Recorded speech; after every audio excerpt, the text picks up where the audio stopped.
offensive in Ukraine, the world may have to wait for negotiations to occur. The Ukrainians know that this is going to come once the winter is over. And what we have to do is really to supply them with the maximum amount of support we can give to them. If at a certain stage it's necessary to sit down and talk with the Russians, yes, I have no doubt about it. But the crucial question is, has Putin understood that his imperialistic view, that he can occupy a country, that he will fail with that? And so far the Russians have not understood the lesson. Only if they do, he says, can negotiations ever begin with Moscow. With FSN Spotlight, I'm Simon Marks. To recap the top stories, the WHO says China's hospitals appear to be filling up as COVID-19 surges. The UK's Health Secretary reportedly wants to fast-track a pay rise for NHS workers to head off further strikes. Japan's approving new rules to allow nuclear plants to operate longer than the previous 60 years.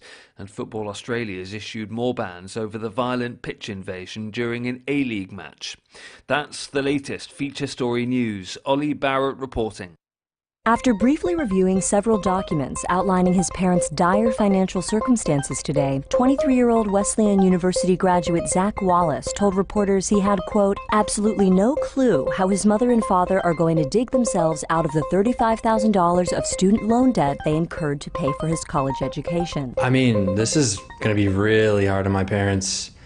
When I was in college, I just assumed that, they would pay off my student loans within a few years of me graduating.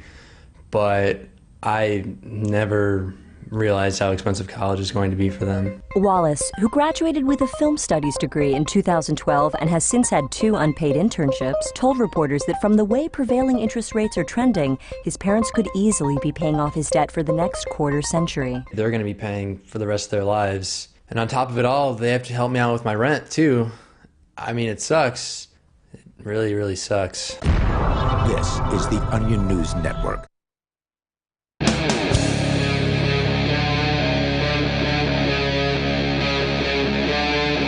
Free Talk Live.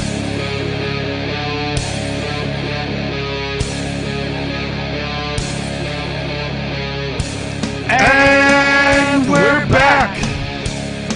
Wow, it's been a minute since this particular crew I know it has been on the air together. Stupid Mark Edge. Hey, glad that guy's gone. When a founder comes to town, somebody gets the boot. And then it's all good. Holidays have happened, and I guess technically it is a holiday. See, you're wearing a very joyful, what is that, a sweater? No, it's a shirt. It's PJs. Oh, is it? Nice. We did the matching PJs thing, and I'm like, you know what? I'm not going to change because this is a Christmas thing. Nice. I'm wearing green just out of happenstance. It wasn't planned. I just like red. Yeah. And I'm wearing my Christmas shirt. Your Iron Maiden shirt, yes, yep. Killers. Mm-hmm. It's got a little bit of greenish tint in it, and some red. So Eddie tends to be green, being a zombie and all. I have seen many Eddie Claus, drawings. Or the Slayer from the band. Yeah, the Slayer one. As well. And they spell it like Slay, like a Jingle Bell Slay. It's actually a beer, Slayer beer, SLEIGHR. Right, and it's a winter brew, a dark kind of thick, not quite a porter or a stout, but probably thicker than like a brown ale or whatever. So what the heck's going on? Who are we and why are we here? The name of the show? Free Talk Live. The telephone number? 603-283-6160. Who the hell am I? The captain. Who the hell are you? I'm Nikki. And you? The one and only Richie Rich. All right, that's what we're doing. Let's do it. It's a radio show, and we're here, and this is where we are. Feliz Navidad. Merry Christmas. Festivus for the rest of us? Sure. What else? What are we missing? Hanukkah? Yule? Kwanzaa? Kwanzaa, yep, thank you. What else? I don't know. Yeah, okay. I mean, I guess that's... Solstice, the winter solstice. Yeah, solstice is on the 21st. Right. So now the days are beginning to get longer. I know. For all you northerners. Yeah, thankfully. So sad. Oh, thankfully. You like long days? Well, I don't like when it gets dark at 4. Right? Like 5 is okay. No. 6 is better. Okay. But 4 is it's too early. Man. Okay. Being a nocturnal person, I typically wake up around like 4, 5, 6, and it really messes with me when it's dark, and I'm constantly thinking that I'm late for things. Like, I'll wake up to do the show, it'll be 4 o'clock, and I'm like, oh my god, it must be like 10 o'clock at night. I missed the show. Have and you ever it's like woken 3. up at like the wrong hour, like the AM instead of the No, PM? because I use a 24-hour clock. Because that used so you're to waking happen up at to me a 1300. lot. Yeah, I get you. Yeah. Yep.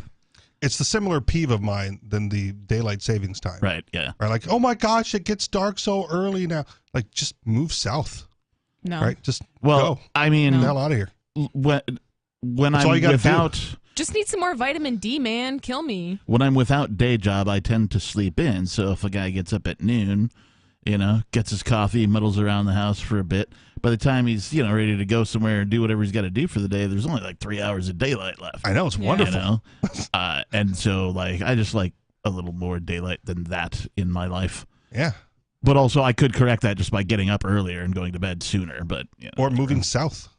There's longer days down there, man. Yeah, well, there's nothing down there called like, the Free South Project or anything like that. I get it. So values, right? What do you value more, like freedom or longer days? You could just because be a I don't like it vampire doesn't mean me. I can't bitch about it, right? No, I get it. Yeah, I feel that. But it's complaining about something that has an obvious solution, right? Like, I don't want to fix the hours of the day that I have. I just want to complain about it because you can fix it. It's But easy. You just move south. I'm just going to make up my own time and follow that. Go for it. Yeah. What do you mean you're closed? Well, I'm only open during my business Captain's hours. time says it's only 9:15. Is it kick-ass o'clock? I don't know. Is there a whiskey in your hand? Did we say who we are? I think A so. bunch of yeah. times. Okay. Yeah. You're the captain. Bunch of times. Sometimes I forget. I don't think you did the star date, though. Ooh, oh, I didn't. That's right. I should do that. I'm glad somebody's, Yeah. paying attention. Captain's log, stardate 12252022. And then we got to start the show, of course, by saying the 7 words. No, No, that's not wrong the show. Yeah. Okay. But thanks for listening. All right. Yeah. We nearly forgot yesterday too. But, I think it was, and then I think it was well into the show before we brought something else up that is like normally a top of the show kind of thing. Maybe the phone number or something. I'm like, I think that's the first time I said the phone number. It has been like an hour and a half or something. Honestly, everyone should already have the phone number memorized or like written on the wall, fridge. Crayon on the fridge is my favorite. Yep, tattoo on the arm. If Nikki can memorize it, then anyone can memorize Exactly. Okay. She agreed. Just gonna rip She on agreed. Nikki, and you're just gonna be like, sure. Yeah, it's no, fine. it's true. Cool. This is one of 4 phone numbers that I know, and the third one is my own. So this particular show, Free Talk Live, is 3 hours long.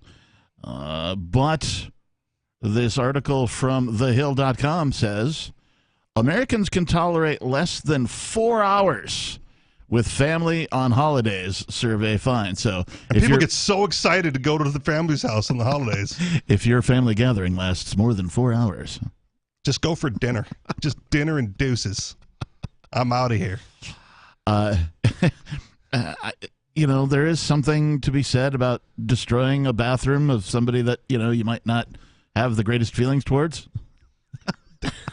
At my family gatherings, there's usually a line. I was so hoping during the trial, because I attended a bunch of it, not quite all of it, but almost all of it.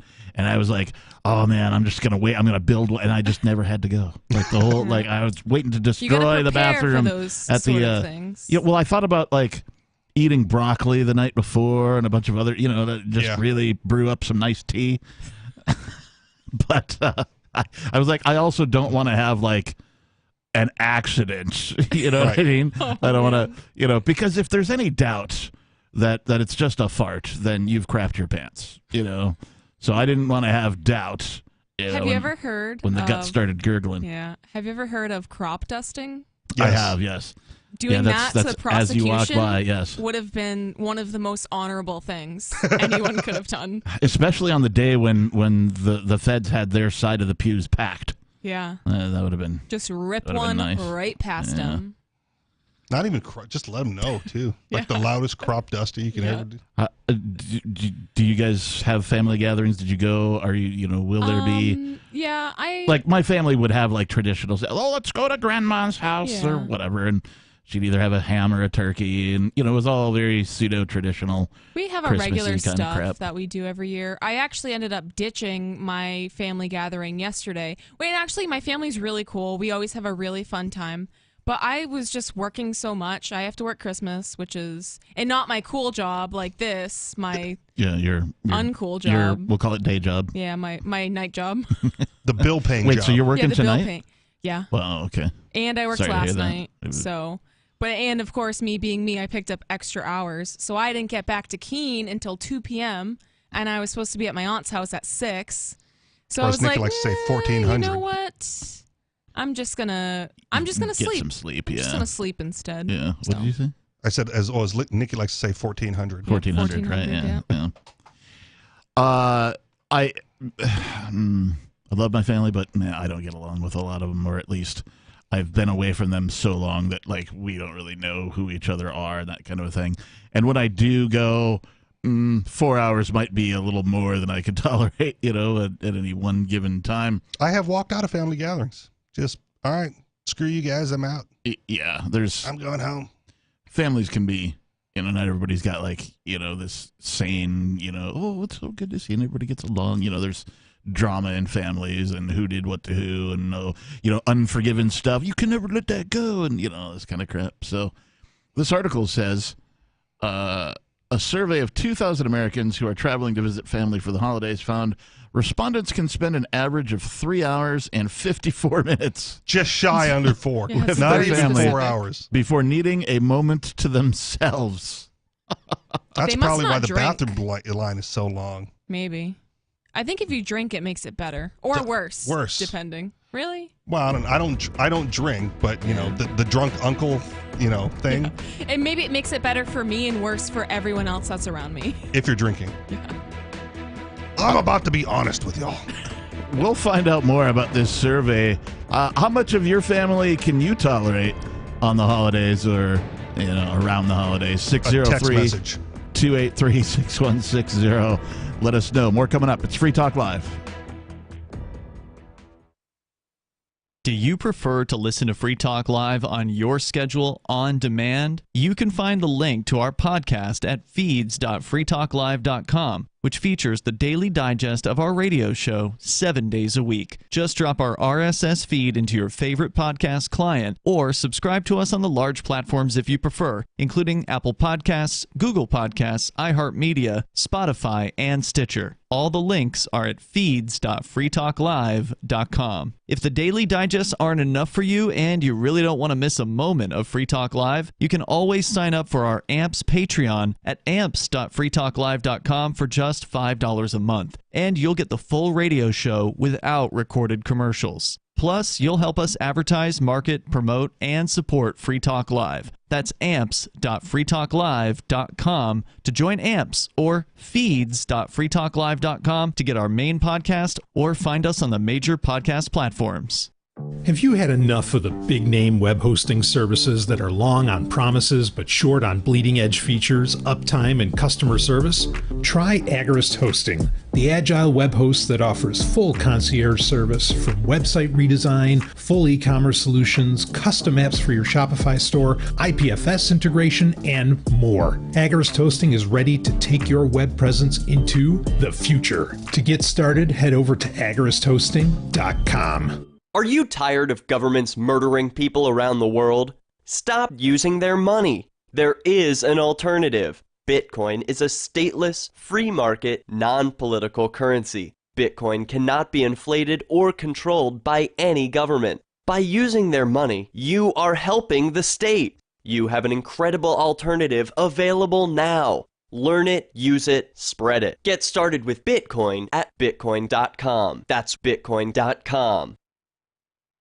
We have some good news. The indictments against Ross Ulbricht in the District of Maryland were dismissed with prejudice, meaning they can never be refiled. This is especially good because those indictments contain the only charge ever made that Ross engaged in murder for hire. This was a serious allegation that Ross Ulbricht denies. It was never prosecuted or ruled on by a jury, but was trumpeted by the federal government and the media as if it were proven fact. The Maryland court held these indictments for almost 5 years, poisoning Ross's case and leaving him under a cloud of unproven allegations. allegations. As explained in Ross's appeal to the Supreme Court, the fact that the judge used these allegations to give Ross a draconian sentence of double life without parole violated his Sixth Amendment right to a jury trial. Judges are required to issue sentences based on convictions decided by a jury, not unproven allegations never even charged at trial. Although this is a positive development, the dropped indictment will not set Ross free. Now, a presidential pardon is Ross's only hope of freedom. Sign the petition at freeross.org. freeross.org. Tired of cancel culture? Sick of mega tech corporations holding an axe over your head? Join the LRN.FM Matrix chat server. It's self-hosted, so no one else can tell us what to do or say. Don't like the existing channels? You can make your own. You can even connect into some of our channels from other Matrix servers. It's federated. For the full LRN.FM Matrix experience, though, you should join our server via the step-by-step instructions at chat.lrn.fm. chat.lrn.fm.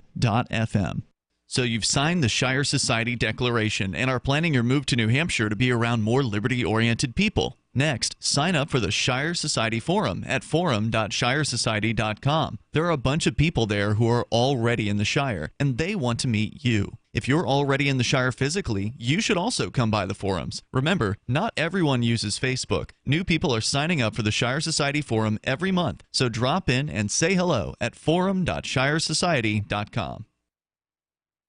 You can help spread the ideas of liberty with our Patreon for just $5 per month at amps.freetalklive.com.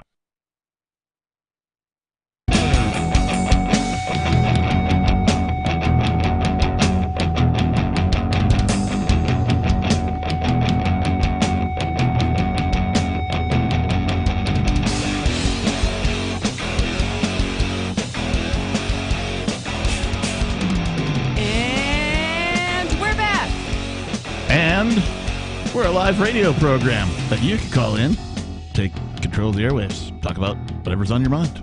The telephone number here in the studio, 603-283-6160.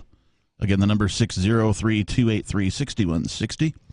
In the studio here at Free Talk Live tonight, it's myself, the Lord Reverend... Wait, what is it? Lord Reverend Who am I? Dr. Captain Kick-Ass Buckshot Esquire, if you will. I feel like I missed one. You did. Lord Reverend Dr. Captain Kick-Ass Buckshot Esquire, if you will. No, I think That that sounds right. Okay, all right. And joining me, It's Nikki. And Richie Rich. I feel like I missed one. Well, I was going to ask if you were going to be giving up your lord status, because I think since the last time I was here, the company that does those lordships was in a little bit of hot butter. Oh.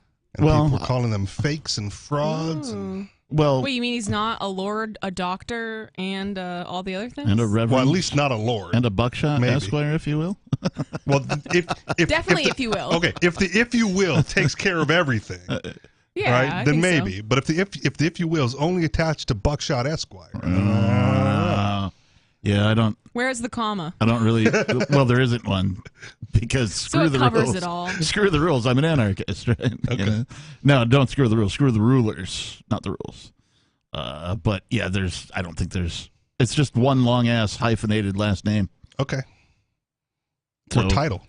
That's how many parents I have. That there's one like title for each parent, right? I was wondering about this. Like, if you're a kid and your last name is Smith-Jones because your parents married and mom decided that she was going to have the hyphenated last name, right? So you're a dude and your name is Smith-Jones. That's your last name, and you marry a girl whose name is like, I don't know, Jennings hyphen what's another Johnson. name? Jennings hyphen Johnson.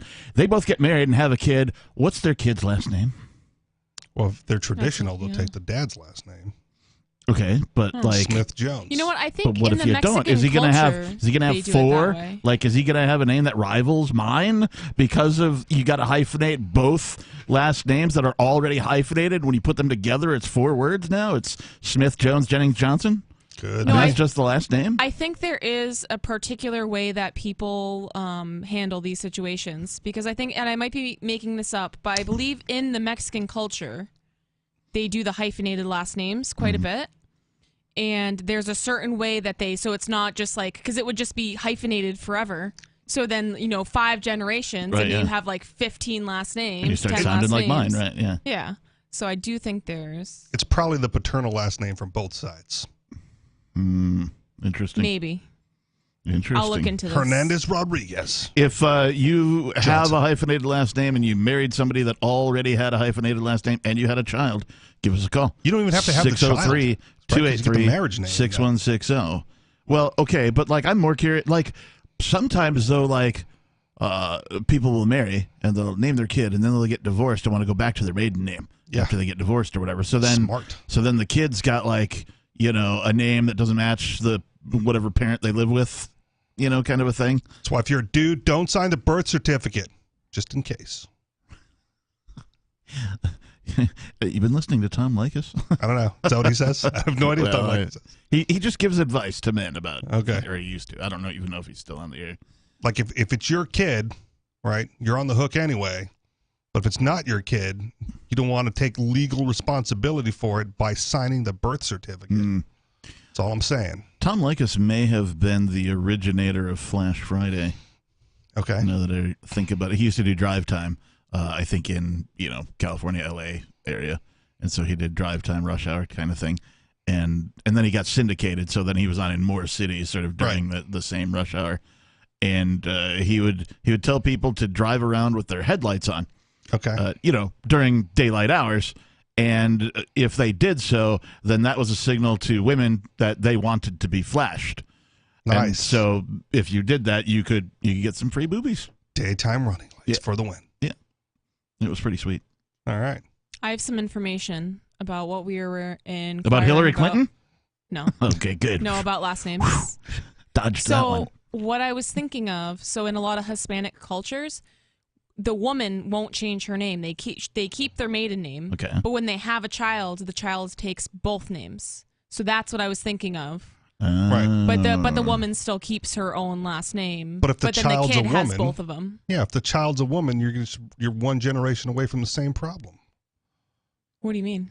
The female child is going to have a hyphenated last name. Oh yeah. I could see. That's right. I could see this. You being, solved nothing. No, I haven't. You just kicked the can down the road a generation. I could see. I was okay with that answer. I'm like, that makes so much sense. I could see this creating an argument at like the family holiday dinner. Yeah. For example, so what are you going to name him? Right. Yeah. You know better than to ask, right? Now you're going to make him upset, right? That kind of a thing. At any rate, a survey of 2,000 Americans who are traveling to visit family for the holidays found respondents can spend an average of 3 hours and 54 minutes with their family before needing a moment to themselves. According to the survey, 75% of respondents will hit a point where they need time away from the crowd. They can be creative in their ways of escaping. 1 in 4 has hidden in a relative's house to take a moment alone, while 30% or 37% have gone so far as to make an excuse and leave the house altogether. I mean, if you're in the South, go to the barn with your cousin. Or several of them. When I was, outside would definitely be where me and the other kids would go if the weather, tolerated or if we were dressed appropriately. Going on a walk with your cousins, wink, wink. That eventually turned into that. Yeah, safety meeting, that kind of a thing. It certainly did at some point. Does make the family more tolerable. Oh, it certainly does. And then what really is funny later on is when you realize that some of your aunts and uncles did that too.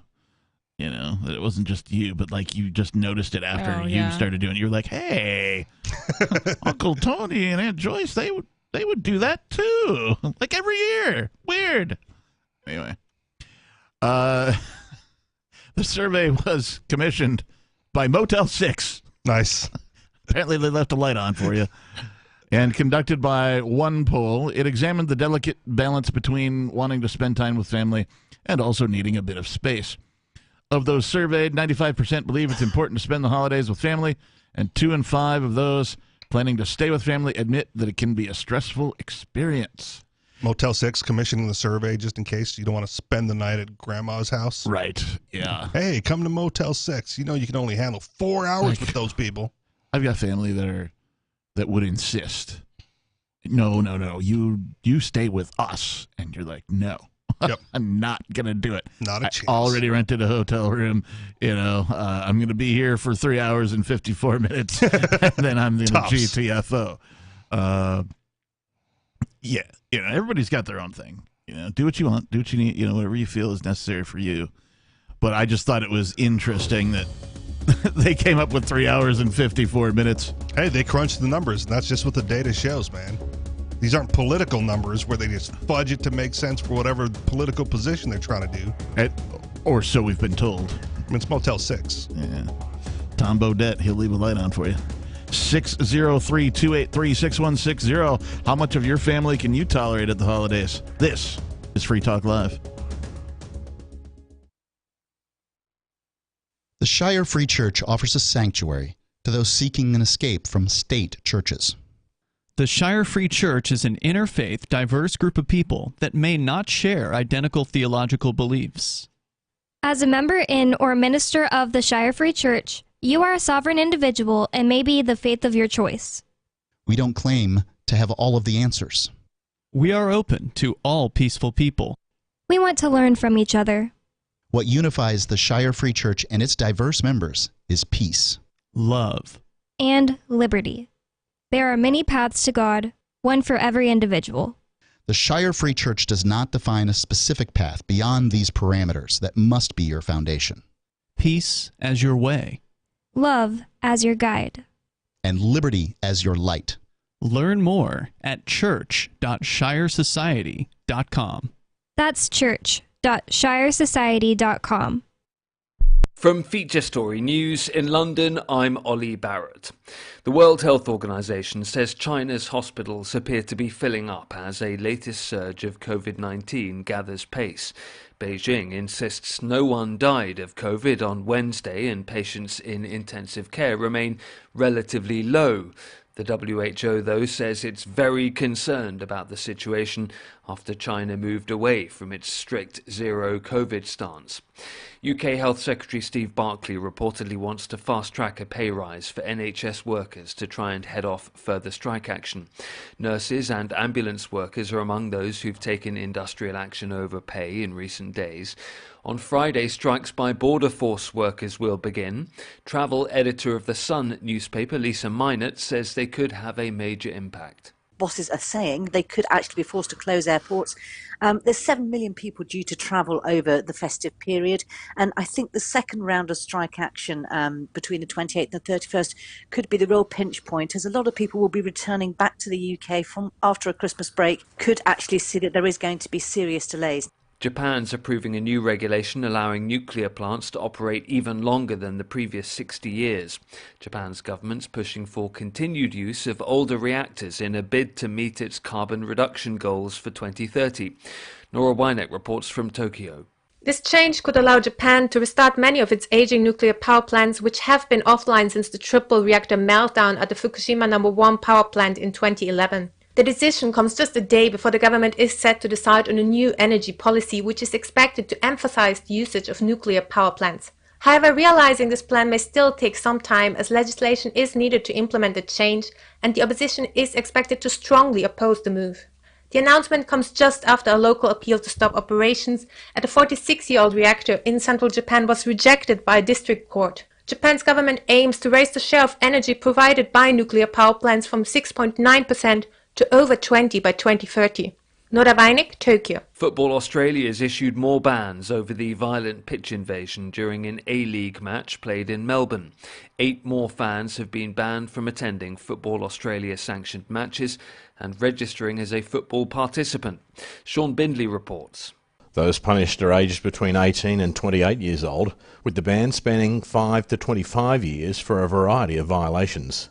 Earlier this week, lifetime bans were handed to 2 men over the pitch invasion during the Melbourne derby between City and Victory.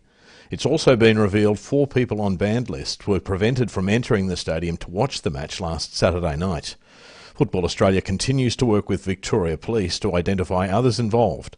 So far, 13 alleged offenders have been charged. From bureaus worldwide, this is FSN. Yep, we still do email. Drop your email address in the entry box at freetalklive.com, and you'll be kept in the loop with Free Talk Live.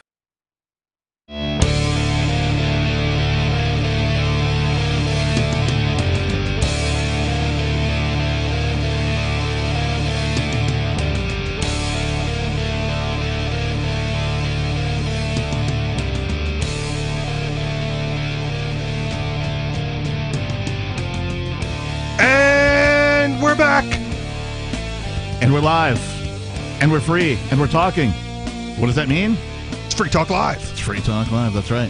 The telephone number, if you'd like to join us this evening, 603-283-6160. This is not a Christmas replay. This is not a Christmas replay. This is live happening now. Well, some stations will play like an hour of us like later tomorrow. Or we're here when we're supposed to be. But between 7 and 10 p.m., we're live. Any night of the week. We were here last night. We're here tonight. We'll be New Year's Day as well. So, you know, freedom doesn't take a night off. It needs to keep going. Yep. So what were we going to talk about? Oh, yeah. So we were talking a little bit about, like, tolerating your family over the holidays. You know, some people have better families than others and that kind of thing. And, like, I kind of feel like it's important to at least communicate, you know, hey, I'm alive. And I'm still over here, still doing a thing, whatever, you know, catch up a little bit. But, you know, I don't know. Sometimes I get that question because my tolerance for family right now, partially because they're so far away, is like a text message, right? Like I don't even call anymore. So I spent all of 8 minutes earlier this morning or this afternoon texting people back home like, Merry Christmas. Yeah, I did a bit of that. Cut and paste. Merry Christmas, right? Yep. And then the occasional response like, hey, so how you doing? I'm like, oh, we weren't supposed to go this far. You were supposed to send me like a Santa emoji or something. Like we know you don't care because I text you like 4 times a year. Like you don't care. Well, the pretense. There appears to be a person that does something a little bit differently, and that is this is from greenlemon.me. The headline reads, I'm charging my family for Christmas dinner for the 6th year in a row. They've tolerated this for 6 years? Would you charge your family? Would I personally? Yeah, absolutely. Like, why not? Like, I mean, I wouldn't. I love feeding people. I'm always bringing people free food. But they are performing a service. Yeah. Right? Yeah. And you're in the payment should be like their presents and maybe I like potluck style. So like, and that's typically what we do with our family. It's like, hey, what do you bring in? Like, I'm going to bring this, I'm going to bring that. And right, but if it's just like, you know, Grandma Jones or whatever doing everything, right, then, like, you know. Buy her a present. We'll kick her down something, right? You know. The stairs, perhaps. I feel like it's just chip maybe, in for the cost. I feel like there's just that taboo thing surrounding money. Like, charging your family, I don't know. And for me personally. I mean, first of all, it's got to be damn good. Yeah. If you're charging for it, it's got to be, you know, top notch. Can't be charging me for, you know, like Dinty Moore beef stew or some crap like that, you know. So on the other side of that, sometimes I would prefer to pay, right? Like my mom used to be a pretty good seamstress, tailor, sewer, whatever. Yeah. And she would have jobs lined up and be like, Mom, I need this thing. And I would get put on like the back burner. Like I'll get around to it when I have nothing else to do. Right. Yeah, you'd rather be a paying customer that gets the service that you're asking for. Just put me in line with the next paying customer and I will give you money because I know the quality of work you can do. But no, it's like, you're my son. I can't do that. Then I got to wait 2 months. So Caroline Dudridge shares that she charges her family, including the grandkids, the cost of the Christmas dinner every year, and it's the 6th year in a row. Is that a grandma? I believe so. She looks good. Sure. She has... Not the captain's type.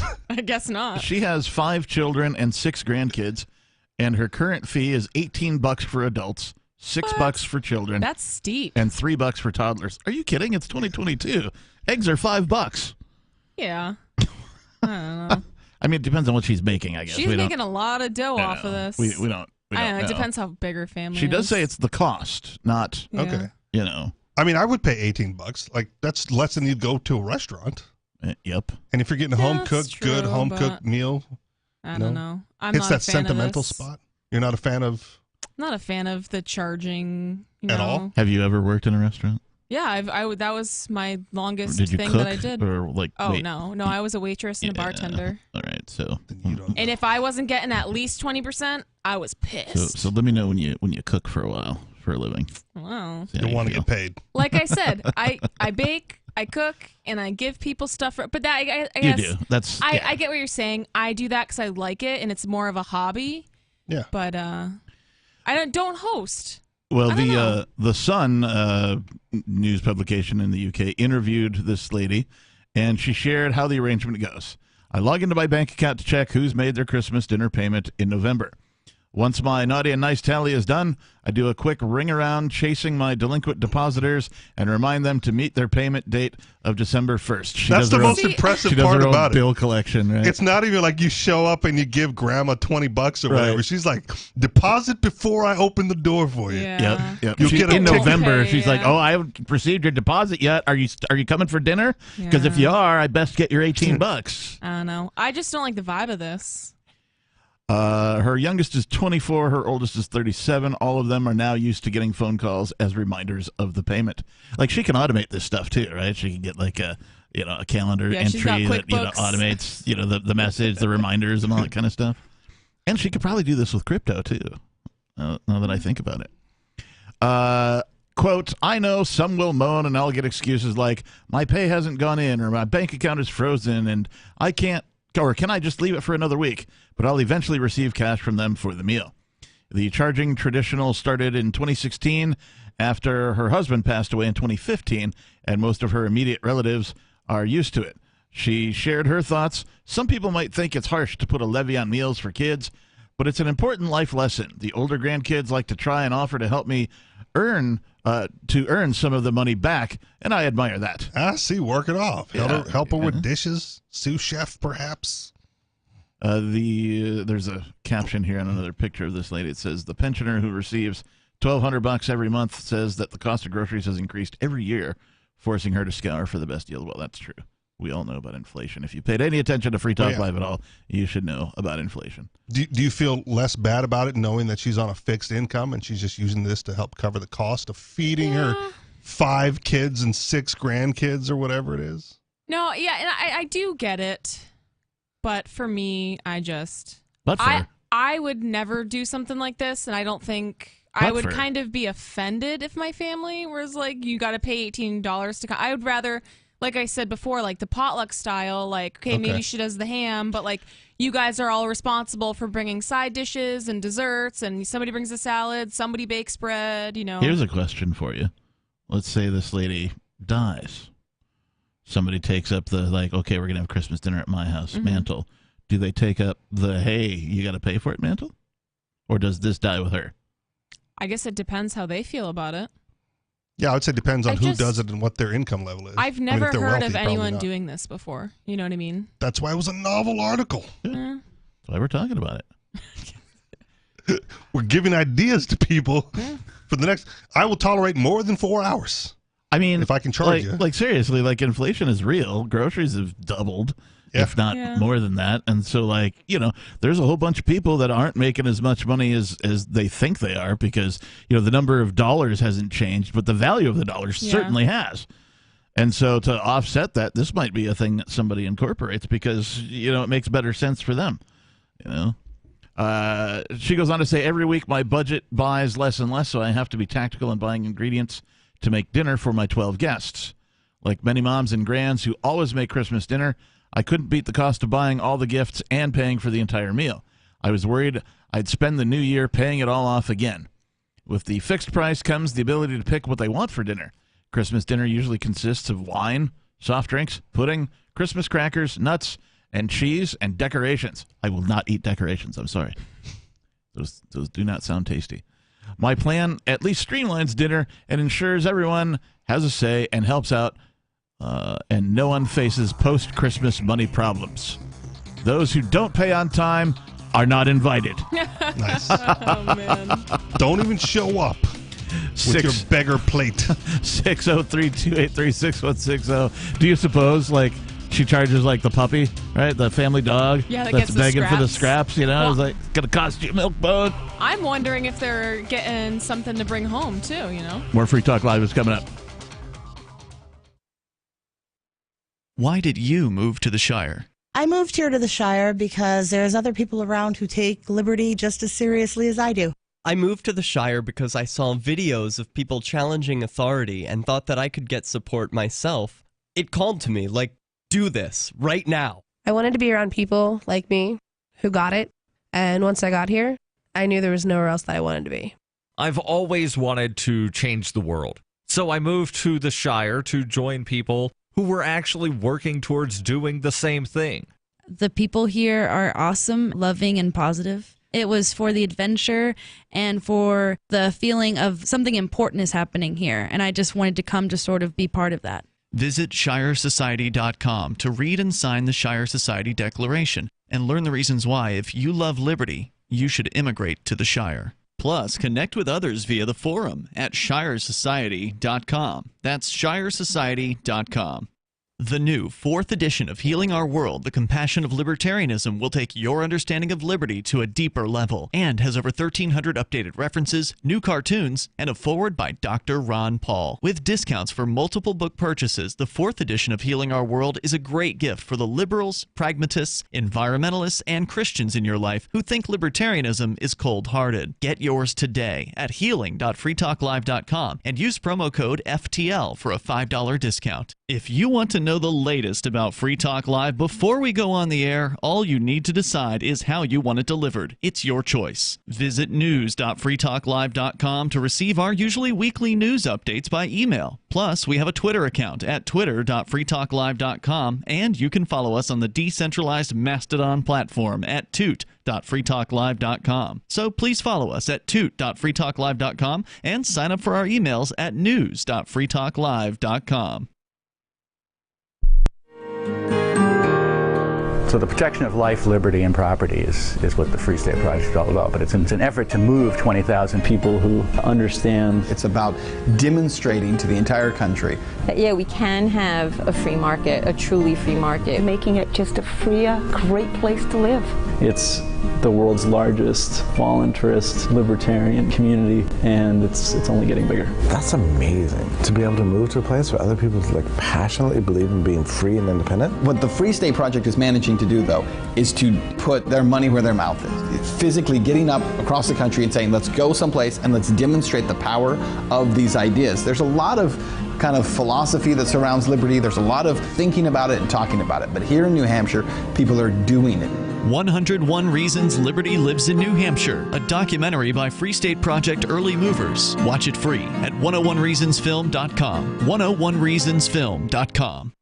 What if you want to hear the latest episode of Free Talk Live, but all you have is your phone, you forgot to download our archive, and you have no data connection? You can call our Listen line at 641-793-0191. That's a long-distance number, so you may incur charges. If not, listen as long as you want. 641-793-0191. The Free Talk Live Listen line, 641-793-0191. My name is Jacob Hornberger. I'm president of the Future of Freedom Foundation, which Congressman Ron Paul awarded for having an outstanding freedom website. Write us at fff@fff.org, and we'll send you a free 3-month subscription to our monthly journal of libertarian essays and our booklet, Economic Liberty in the Constitution, which George Mason University economics professor Walter Williams praised in a recent column. That's fff@fff.org. Got Telegram? You can follow our channel there and discuss show prep with other listeners at telegram.freetalklive.com.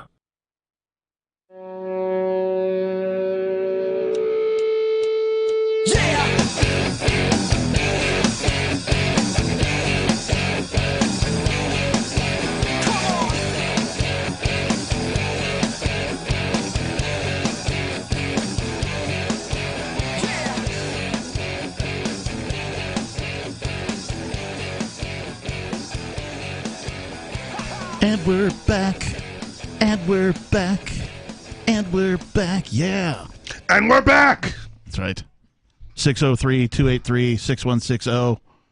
Oh. And we're back. What are we? The right stuff. Oh, wait. Free Talk Live. What do we do here? We take live calls. If people want to call in. Yeah. Talk about stuff. Talk about stuff. Stuff. All right. Stuff. We were talking about this lady in the UK charging her family for Christmas dinner. $18. 6 if you're a kid. It didn't say what age range. 3 if you're a toddler. Yeah. What if you're an adult that acts like a toddler? Then you're just the uncle. No, then you get charged both, the toddler fee and the adult fee. What if you don't eat $18 worth of food? Well, how do you? I want it to go box. How do you measure? I don't even eat meat. How do you measure $18 worth of Christmas dinner? That's up to Barbara or whatever her name was. What if you only get like $17.95 worth of Christmas Then dinner? I want my nickel back. But what if you actually accidentally get like $22 worth of food? Have you stolen from some other family member now? It's a buffet style. You just eat as much as you want. You pay your $18. This is getting too complicated. I will say this. I wonder what would happen, right? Because this is something I would totally do because I have the willpower to do it. I'm not going to eat. I just want to come and hang out, Oh yeah. right? Yeah. Like, nope, I'm not paying.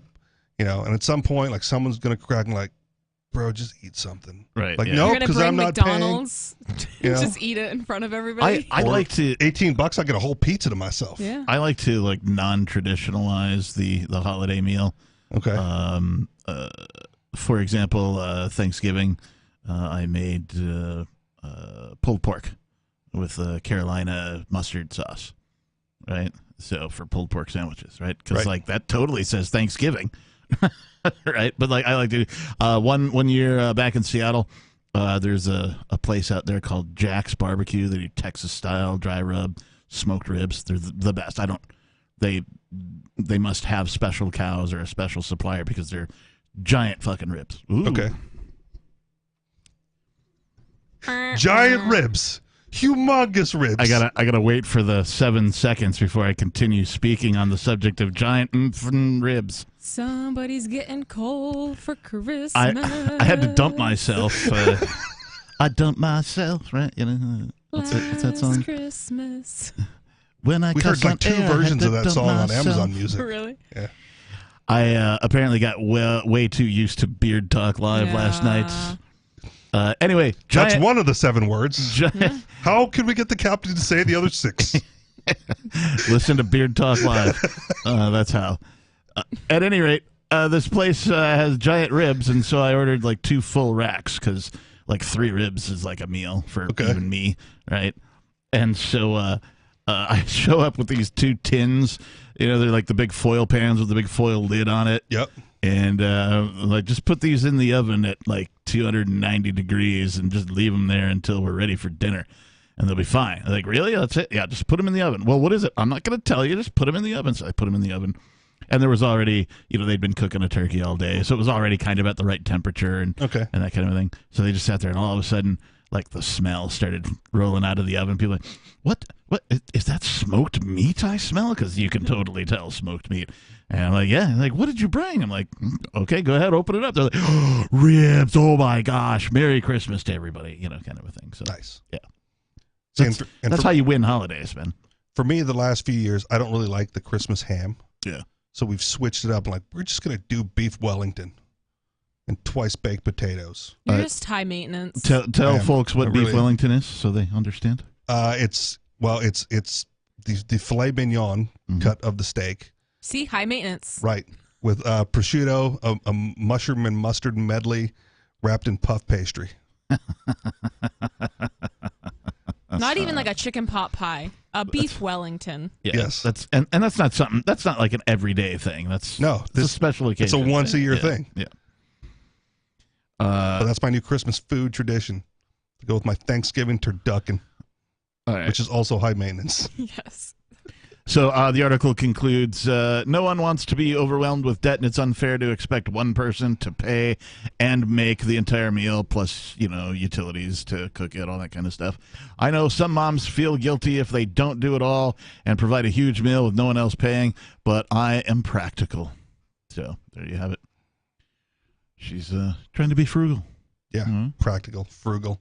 Holidays, she's a cheap one. Holidays make cheapskate. Make that thing happen. So moving right along, I want to talk for a minute about the Pope of the Church of the Invisible Hand. Pope Francis, apparently. Francois, the Pope. Of what, Catholicism? Can there really be the Vatican? All right, okay. Yeah. I was gonna say, can there really be the Pope when there's like 2 popes hosting this show every once in a while? I mean, no, not. But if they're not of the same religion, then if they're the only pope of their religion, then yes, they would be the Pope. All right. But when you say the Pope, I think people naturally assume that's the Pope Roman Rome. Catholic Pope. Yeah. Yeah. Anyway, Francis says the world is suffering from a famine of peace. Something we've been saying here on Free Talk Live recently that I stole from Mark Edge. Way to finally get on the bandwagon, Pope. Is cryptocurrency, Bitcoin, is really the only way we have to wage peace. Right? I mean, nonviolent way, right? Sure. Yeah. So it's a way. Is there a violent way to wage peace? Well, I mean, because any violence is not, that's a good question, but that seems to be what most people's knee-jerk reaction is. Yeah, exactly. And how, I don't know, wars get started, right? Yeah. All those people your are version wrong. of peace is different than our version of peace, so we're gonna bomb you, right? Yeah. I will be the lone voice of violence then. Of course you would. Why wouldn't you? Well, because it's great to have peace, right? But it is sustained. The underlying, sustainment of peace is the ability to defend against encroachment violently. Yeah, I mean, the non-aggression principle makes it very clear that defense is where violence is understood is okay. So if you're a principled person, or if you're unfamiliar with the non-aggression principle, go look it up. It's so cool. Pro-peace, but also pro-justifiable defensive violence. Okay, that's it. Yeah, that seems fair. Yeah. Otherwise, your peace turns into pacifism, and you get smoked and rolled over. Right. Yeah. And that doesn't do anything for the longevity of peace throughout the world. Yeah, I sat through Gandhi. I know what that's about. Okay. I think this article is more specifically speaking to peace in regards to war too, because we can think about peace in so many different ways, like inner peace, peace within your relationships, things like that. But the worldwide scale of peace, where we're constantly at war. I don't when is the last time that two nations have not been at violent conflict with each other? Probably never. Well, the Pope did call for an end to the senseless war in Ukraine, condemning what he said was the use of food as a weapon of war. Food? Ukraine shipped about 30% of the world's wheat, and prices have jumped since the Russian invasion in February. So, because that's why. Yeah, apparently, their export of wheat has been affected. Wheaton. Ukraine, no, we already said that. It was Pope Francis' 10th Christmas Day address since he assumed the papacy. I just keep moving for Christmas. What? Never mind. Why does he keep moving? He said it's his 10th address for Christmas. Don't worry about it. Do you think he fills out the form and pays the $1? I've moved several times and have not filled out anything at the USPS. Nice. They just figure out a way to find me. While the war in Ukraine occupied much of his 10-minute speech, he spoke of a grave famine of peace also in other regions and other theaters of this Third World War. He singled out conflicts and humanitarian crises in the Middle East, Myanmar, Haiti, and the Sahel region of Africa. Okay, wait, hold on a second, because you said this Third World War. Yeah. Are we officially in a world war now? I know they've talked about it a bunch. Well, I mean... But the Pope is declaring it so? Like we're now in the midst of World War III? How does one officially determine whether they're in a world war? Good question, but the Pope just said it. And he's got the direct line of God. I mean... I'll take his word for it. Right.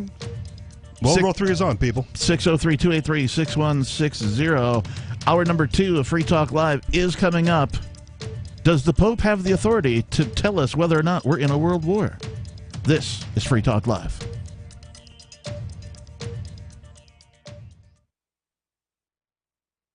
If you're looking for work, there's a piece of paper more important than your resume. It's the cover letter attached if you're snail mailing, or the email to which you attach your resume. Make it 4 short paragraphs. Paragraph 1, say that you're applying for work. The person you're sending to gets a ton of mail about all sorts of things. If you have a password, that's your first sentence. Tom Nelson tells me you and I should meet. Paragraph 2, what you do and how that relates to the opening. Be as specific as possible. Paragraph 3, why you want this particular job. I'm originally from Boston, so I know the market well. I have family and friends in the area, so this would be a homecoming for me. Paragraph 4, unless the job posting stipulates no calls, and I will call you to follow up. Thank you in advance for your time. From survivalspeech.com, I'm Holland Cook. I'm a little obsessed with My Magic Mud. Several years ago, I met Jessica Armand, the founder and CEO of My Magic Mud, and I didn't even know my teeth were coffee stained. A week's worth of use convinced me, and now I use it every 3 or 4 days. It's clinically proven to whiten teeth, and I think it cleans better too. My Magic Mud's available at most local health food stores, Sprouts, Natural Grocers, CVS, Walmart's Natural Beauty Aisle, but I can get it for you for 20% off with coupon code FTL20 at mymagicmud.com. FTL20 mymagicmud.com. Tired of cancel culture? Sick of mega tech corporations holding an axe over your head? Join the LRN.FM Matrix chat server. It's self-hosted, so no one else can tell us what to do or say. Don't like the existing channels? You can make your own. You can even connect into some of our channels from other Matrix servers. It's federated. For the full LRN.FM Matrix experience, though, you should join our server via the step-by-step instructions at chat.lrn.fm. Chat.lrn.fm. You're listening to the live edition of Free Talk Live. Hour number 2 is next after the news here on the Liberty Radio Network at LRN.FM. From Feature Story News in London, I'm Ollie Barrett. The World Health Organization says China's hospitals appear to be filling up as a latest surge of COVID-19 gathers pace. Beijing insists no one died of COVID on Wednesday, and patients in intensive care remain relatively low. The WHO, though, says it's very concerned about the situation after China moved away from its strict zero COVID stance. UK Health Secretary Steve Barclay reportedly wants to fast-track a pay rise for NHS workers to try and head off further strike action. Nurses and ambulance workers are among those who've taken industrial action over pay in recent days. On Friday, strikes by Border Force workers will begin. Travel editor of The Sun newspaper, Lisa Minot, says they could have a major impact. Bosses are saying they could actually be forced to close airports. There's 7 million people due to travel over the festive period, and I think the second round of strike action between the 28th and the 31st could be the real pinch point, as a lot of people will be returning back to the UK from after a Christmas break, could actually see that there is going to be serious delays. Japan's approving a new regulation allowing nuclear plants to operate even longer than the previous 60 years. Japan's government's pushing for continued use of older reactors in a bid to meet its carbon reduction goals for 2030. Nora Weineck reports from Tokyo. This change could allow Japan to restart many of its aging nuclear power plants, which have been offline since the triple reactor meltdown at the Fukushima No. 1 power plant in 2011. The decision comes just a day before the government is set to decide on a new energy policy, which is expected to emphasize the usage of nuclear power plants. However, realizing this plan may still take some time, as legislation is needed to implement the change, and the opposition is expected to strongly oppose the move. The announcement comes just after a local appeal to stop operations at a 46-year-old reactor in central Japan was rejected by a district court. Japan's government aims to raise the share of energy provided by nuclear power plants from 6.9% to over 20 by 2030.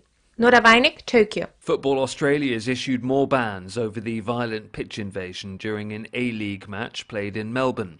8 more fans have been banned from attending Football Australia sanctioned matches and registering as a football participant. Sean Bindley reports. Those punished are aged between 18 and 28 years old, with the ban spanning 5 to 25 years for a variety of violations. Earlier this week, lifetime bans were handed to 2 men over the pitch invasion during the Melbourne derby between City and Victory. It's also been revealed 4 people on banned lists were prevented from entering the stadium to watch the match last Saturday night. Football Australia continues to work with Victoria Police to identify others involved. So far, 13 alleged offenders have been charged. From bureaus worldwide, this is FSN. With FSN Spotlight, I'm Simon Marks, with more today on the German perspective of the situation in Ukraine after President Biden announced another $2 billion in military assistance for Kiev during President Volodymyr Zelensky's Wednesday visit to Washington. The German government is among those in Europe holding out the possibility of a negotiated settlement between Russia and Ukraine and argues that it's important to keep channels of communication open with Vladimir Putin, despite US claims that he's a war criminal. We need to be patient. We need to give Ukraine the necessary time and make sure that the West stays united and supplies Ukraine with what is needed. Miguel Berger is the German ambassador to Britain and says with Russia preparing for a spring offensive in Ukraine, the world may have to wait for negotiations to occur. The Ukrainians know that this is going to come once the winter is over. And what we have to do is really to supply them with the maximum amount of support we can give to them. If at a certain stage it's necessary to sit down and talk with the Russians, yes, I have no doubt about it. But the crucial question is, has Putin understood that his imperialistic view, that he can occupy a country, that he will fail with that? And so far the Russians have not understood the lesson. Only if they do, he says, can negotiations ever begin with Moscow. With FSN Spotlight, I'm Simon Marks. To recap the top stories, the WHO says China's hospitals appear to be filling up as COVID-19 surges. The UK's health secretary reportedly wants to fast-track a pay rise for NHS workers to head off further strikes. Japan's approving new rules to allow nuclear plants to operate longer than the previous 60 years. And Football Australia's issued more bans over the violent pitch invasion during an A-League match. That's the latest feature story news. Ollie Barrett reporting. While getting drinks after work with a group of co-workers, local shipping clerk Russell Chambliss told reporters Wednesday night he was unsure whether he was bonding with his male associates or being mercilessly bullied by them. I'm pretty sure that Bill called me limp dick earlier, and Todd keeps punching me in the shoulder. Pretty hard, too. I can't tell if it's their way of letting me feel like I'm part of the group or making me feel bad about myself. Chambliss said while his coworkers verbally demeaned him and even made him feel physically threatened at various points in the evening, they did so with large smiles on their faces, making it extremely unclear if his coworkers enjoyed his company or wanted him to leave the bar. Well, I told Jeff about this problem that I was having with my girlfriend, and he called me a pussy and then walked away. But then, like 5 minutes later, he came back with a beer that he had bought for me. What does that even mean? Apparently I'm invited over to Todd's house for dinner this weekend. I guess that'll be fun. For more on this story, keep checking theonion.com. This is the Onion News Network.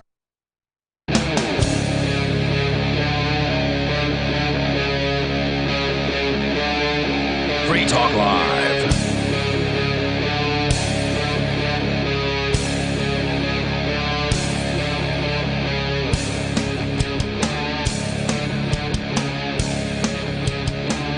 And we're back.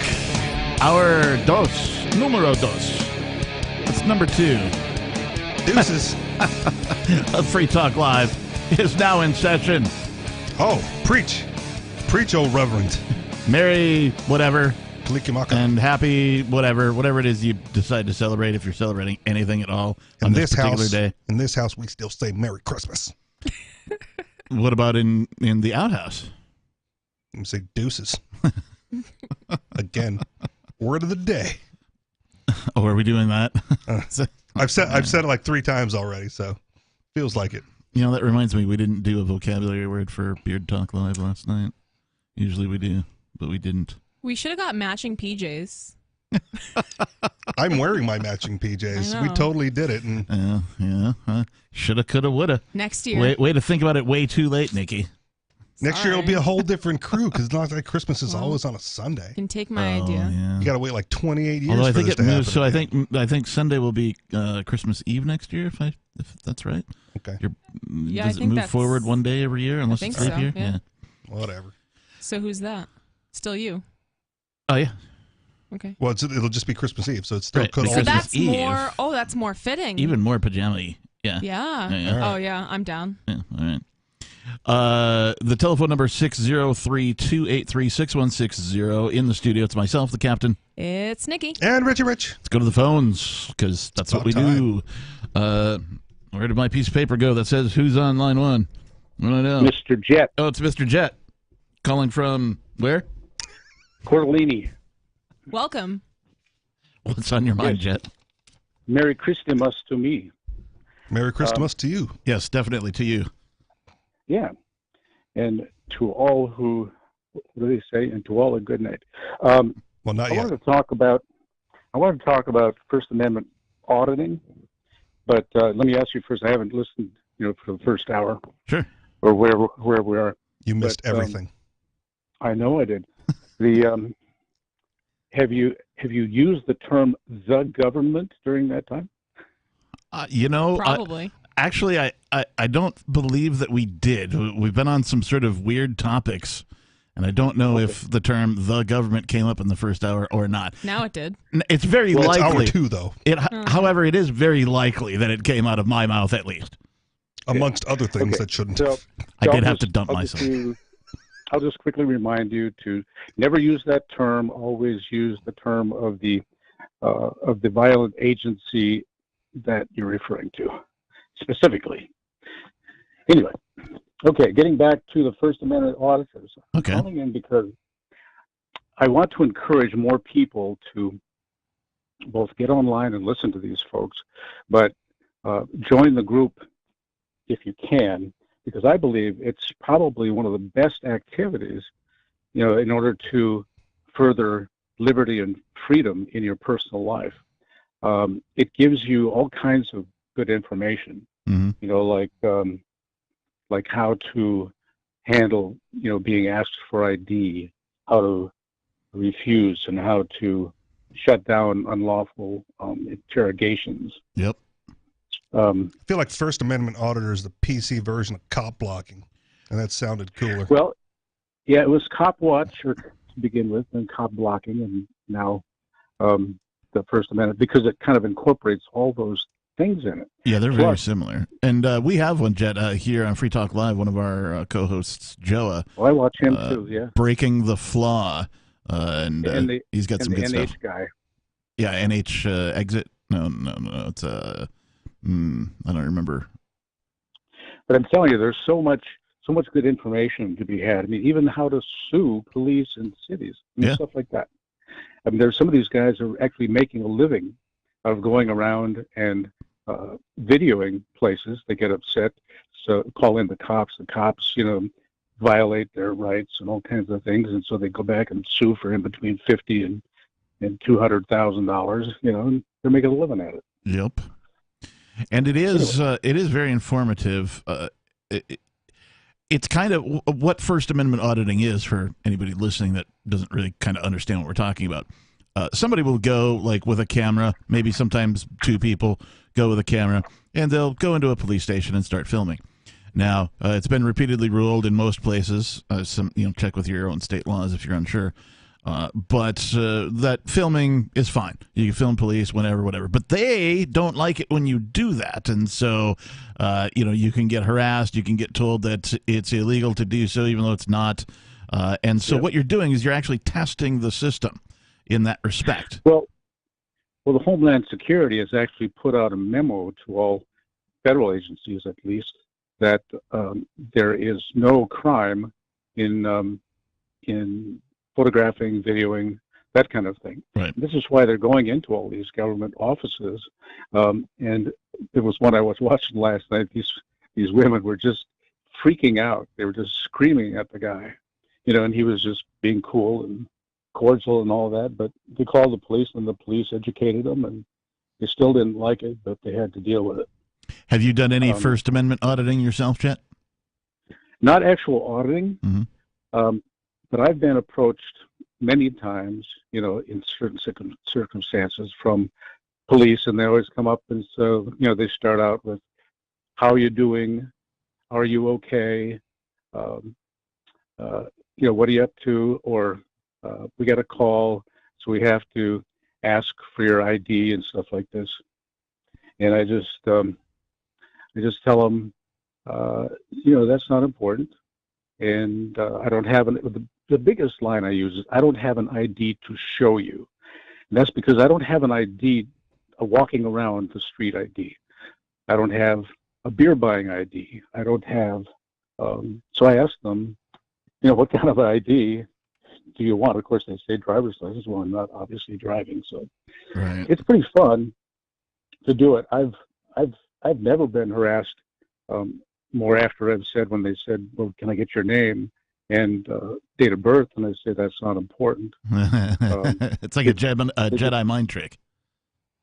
Yeah, they just put their little notepad away, and but the other thing is, you'll find a lot of people challenge them by saying, am I under arrest? Or actually they say, am I being detained, or am I free to go? Right. Well, I don't agree with asking if they're being detained, because so many times they'll just say yes. But they can't say yes to, am I under arrest? Okay. Well, they could. I mean, the detention is the arrest. So if you're being detained, you are under arrest. In effect, yes. Yeah. But there are two different levels of detainment. The first one is just called a detainment. Then the under arrest, you have to, I guess, by law, divulge your name and birth date. Okay. I mean, the easiest way to test it is just walk away, right? You don't have to ask the question. You can declare that I am free to go, and then you move, right? Yeah, if I'm not... And you will be physically detained if you are being detained. Yeah. There's some fun things there, too. People asking them, am I free to go? If I'm free to go, then I'm free to stay. I'm free to walk away. Personally, I don't like being human bait either. Right? I don't want to be bothered by the cops. Right. Yeah. So I don't go out picking fights with cops. Right. I don't go out picking arguments with cops. And I totally get the whole point of First Amendment auditing and cop blocking and all that, but I kind of have the same philosophy as you, where it's like, I just don't want to be bothered. I want to be left alone. When I get pulled over, I typically don't try to, cause any problem. I'm just trying to get on my way as quickly as possible. That is where we will be different, because once they have bothered me, I will have them remember me some way. Like, it will be the worst stop they have that day. That's what I'm getting at, is the idea that by watching these things, you will learn how to defend yourself against all these potential scenarios. Hey, Jet, thanks for the call. We appreciate you. 603-283-6160. There is a lot to learn on how to speak to police from these First Amendment auditors. Some magic phrases, that type of thing that I enjoy. Are you a First Amendment auditor? Give us a call, 603-283-6160. Free Talk Live. Because I think it corrupts people over time. I mean, I don't think a homosexual is not going to be perverted in 5 minutes to turn to bestiality. But over generations, if they're having children, I believe over generations, it will pervert. I'm pretty certain that being gay is not a choice, because I think I'd make that choice, right? Like, my biggest problem with gay people is that I'm, jealous of them. Like, they have that Grindr app, they just go on their smartphone and get laid. Yeah, Derek is on that thing all the time. Yeah, I mean, it's like that. I'm so envious of this, but I'm like, I gag when I brush my teeth. I just couldn't do it, and so... I made him laugh. Wait, doesn't that mean he's perverted if he laughed at that joke? You're laughing at a sick joke, sir. You're perverting society. You are responsible for the downfall of this country. It's all Karl Marx from here, thanks to you, pal. Free Talk Live, 7 nights a week from 7 to 10 Eastern, live on the Liberty Radio Network at LRN.FM. If you want to know the latest about Free Talk Live before we go on the air, all you need to decide is how you want it delivered. It's your choice. Visit news.freetalklive.com to receive our usually weekly news updates by email. Plus, we have a Twitter account at twitter.freetalklive.com, and you can follow us on the decentralized Mastodon platform at toot.freetalklive.com. So please follow us at toot.freetalklive.com and sign up for our emails at news.freetalklive.com. Do you feel like your nation, state, or community no longer holds your values? Have you dreamt of a place where people agree that liberty is important and are free to pursue their projects so long as they respect the property of others? There are many people just like you that are discovering freeprivatecities.com. Their social media links are at the upper right of the page at freeprivatecities.com. All skill levels will be needed when the first of the Free Private Cities opens. It's sooner than you think. Stop arguing and build. freeprivatecities.com. Hi, I'm Derek J. To me, an activist's calling is to actively work to advance a cause. The cause for which I work is personal freedom. I believe my life is best when I engage in voluntary interactions and self-government. I reject the idea that anyone else has a higher claim to my life or my body than I do. I see people who call themselves the government as a threat to my personal freedom.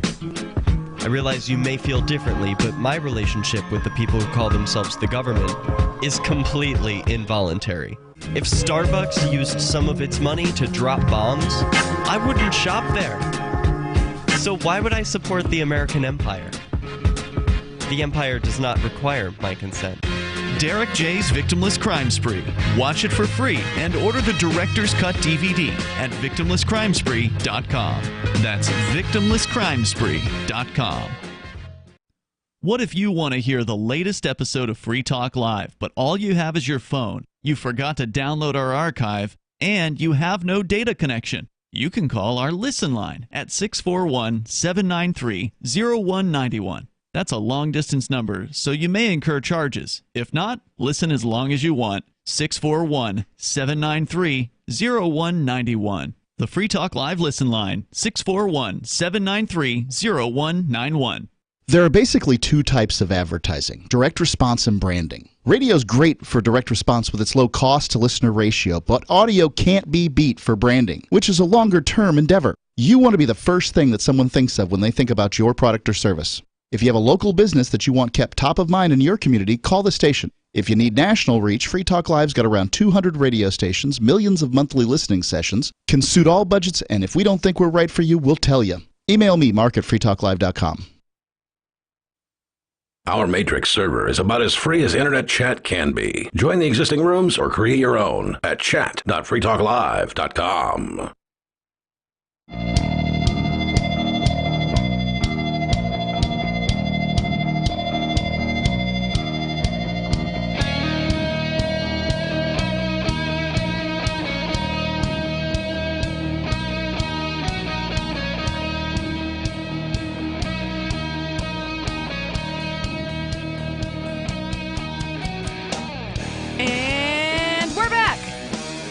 And I'm the Reverend Captain Kickass. Who are you? I'm Nikki. And who are you? Richie Rich. And what are we doing here? I don't know. Live talk radio show on Christmas. What's it called? Free Talk Live. Where can people go if they've never heard of us before and find out more? freetalklive.com. Nice. What number can they call if they want to join the conversation? 603-283-6160. Nice. Did you know that Bitcoin.com is the best source for learning about cryptocurrency? Yes. Nice. You can go there now and click on Get Started at the top of the page. When you do that, you'll find all sorts of valuable information neatly organized to suit your needs. There's no longer any excuse to ignore this important and world-changing information. I probably had too much sugar. If you're already knowledgeable about cryptocurrency, you can check out news.bitcoin.com and get the latest headlines to all the news that's relevant to you. Bitcoin.com is your source for everything crypto, like getting a wallet, mining, trading, and all the latest cryptocurrency news, all on a very slick and easy-to-use website. Please visit Bitcoin.com. Before I heard about Bitcoin.com, I got all my information from FTX. But now I know where to really go. I was having a hard time getting dates. Then I visited Bitcoin.com. Now all the chicks dig me. Let's just go to the Let's phones. not belabor the jokes. Yeah. Let's move on. Let's go to the phones. We've got Joe in Maryland. Joe, you're on Free Talk Live. Hello, Miss Nikki. Hello, Richie Rich. Merry Hello. Christmas to all. Oh, thanks. And God bless all. And my Christmas wish is, Santa, please vacate Ian Freeman's sham of a trial conviction. Yeah, amen to that. Yeah, That's my Christmas wish, Christmas prayer. I'm with you on that one. Yeah, what a terrible Christmas present, man. I was thinking of that the other day. I mean him being guilty, not what this nice caller just said. Him being found Nikki, guilty. that lady ain't Yes. done yet. It can be vacated, and also can be appealed on certain things. Yeah, the Like, appeals certainly. The so-called expert, the one who said, "Oh, I'm an expert." Well, were you certified? No. Right. Yeah, the appeals certainly are forthcoming, and I hope they go well. I personally did not feel like they presented evidence beyond a reasonable doubt. In fact, I think that there was so much reasonable doubt that for them to just go to spend 5 hours and go guilty on all counts, to me means they spent no time at all reviewing anything, and we're just like, hey, let's get one more free lunch out of this thing, nail this guy to the wall, and get the hell out of here so we can go Christmas shopping. Well, this was just so obviously a witch hunt. Like, there was no evidence. It was it was absolutely ridiculous, and I was very, very surprised. So being insulated, mindless automatons on the jury, and they were going, well, if the government put them on trial, don't you think? Being insulated in this community, I tried to keep most of my opinions and thoughts to myself so as not to spoil the punch. Until you get here on Sunday. Until I get here on Sunday. Well, I'm trying not to do that, but if you remember, like, everyone familiar with Larkin Rose? Yep. Right. Okay. So he did a year in prison as well for willful failure to file. Right. And he wrote a book about it called like Kicking the Dragon. Yep. And there was a video that I think is free on YouTube about like his basic defense for his case. Right. Which makes all the logical sense in the world. And yet a jury found him guilty. Yep. So anytime you take it to a jury trial, I go like, well, if you're in the freedom community, liberty community, you can't trust those morons. Right. Nope. Yeah. Right. And then we had the case. No one can. And then, well, yes, but especially us. Yeah.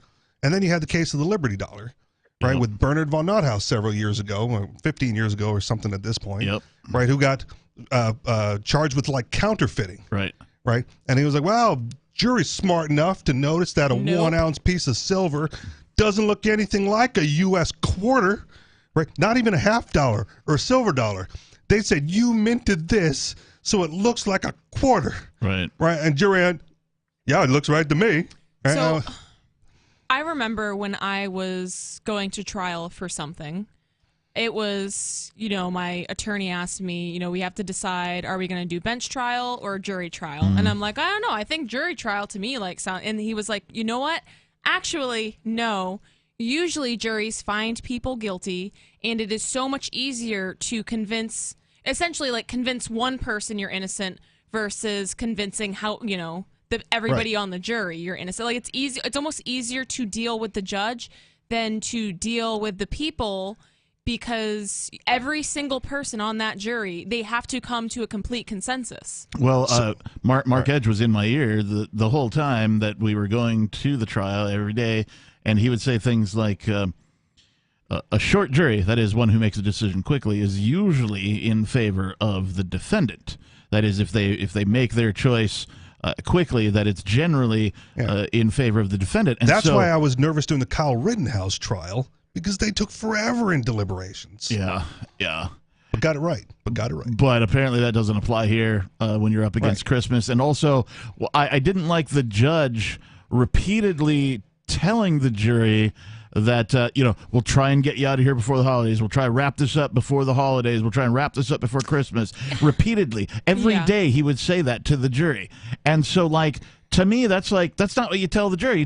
You take as long as you need to. If it needs to go beyond the holidays, that's fine. We will facilitate. That's what you say to the jury. You don't say, hey, let's try and make a quick decision so we can get the F out of here. Well, and also, if we're so worried about Christmas, then why was the trial booked right before Christmas? I think it was done intentionally. Yes. Absolutely. So and also, the whole thing is strange. I don't like that the same judge is about to sentence Arya in January. Yeah. I don't like that either. After having seen this jury trial I don't like any of this. This whole thing is complete nonsense. This trial these charges, none of this should have even happened. Agreed. So I will comment on your statement earlier about the bench trial. Mm-hmm. I think in a lot of cases, the bench trial is better if you have a solid defense with regards to what the law says, right? Because the judge has more understanding of how the law works, Where like, oh, if you have the crime and you have to prove like all elements of the crime and you don't prove this one, right? The judge is more likely to go like, nope, the law is the law is the law is the law. The jury trial more so maybe in cases like this, right, where there's, clearly no crime, but there are, I can see the clock behind Cap.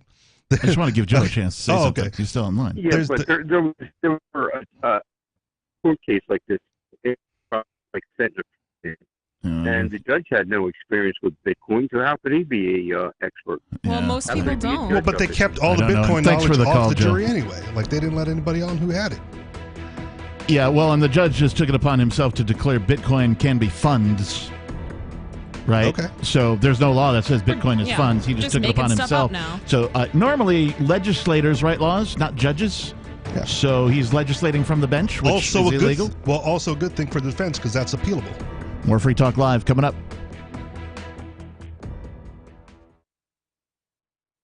On Free Talk Live, we're bringing people to the ideas of liberty every day. From wrestling superstars like Glenn Jacobs. You guys really are having an impact, I believe. Like I said, a lot of where I am now is due to listening to Free Talk Live. You changed my mind on some very important issues years ago. To random people tuning in on the radio. I was kind of stuck in the left-right paradigm. I heard your show by chance on a Saturday night. From there, I went on, joined the Free State Project, and become an amplifier. So, I mean, that's really the reason why I amp is because I know that if it wasn't for you guys being on as many stations as you are, I never would have found the ideas of liberty. You can help more people hear the message of liberty by joining Free Talk Live's AMPS program on Patreon for as little as $5 a month. And you'll get access to special perks. Visit amps.freetalklive.com, amps.freetalklive.com.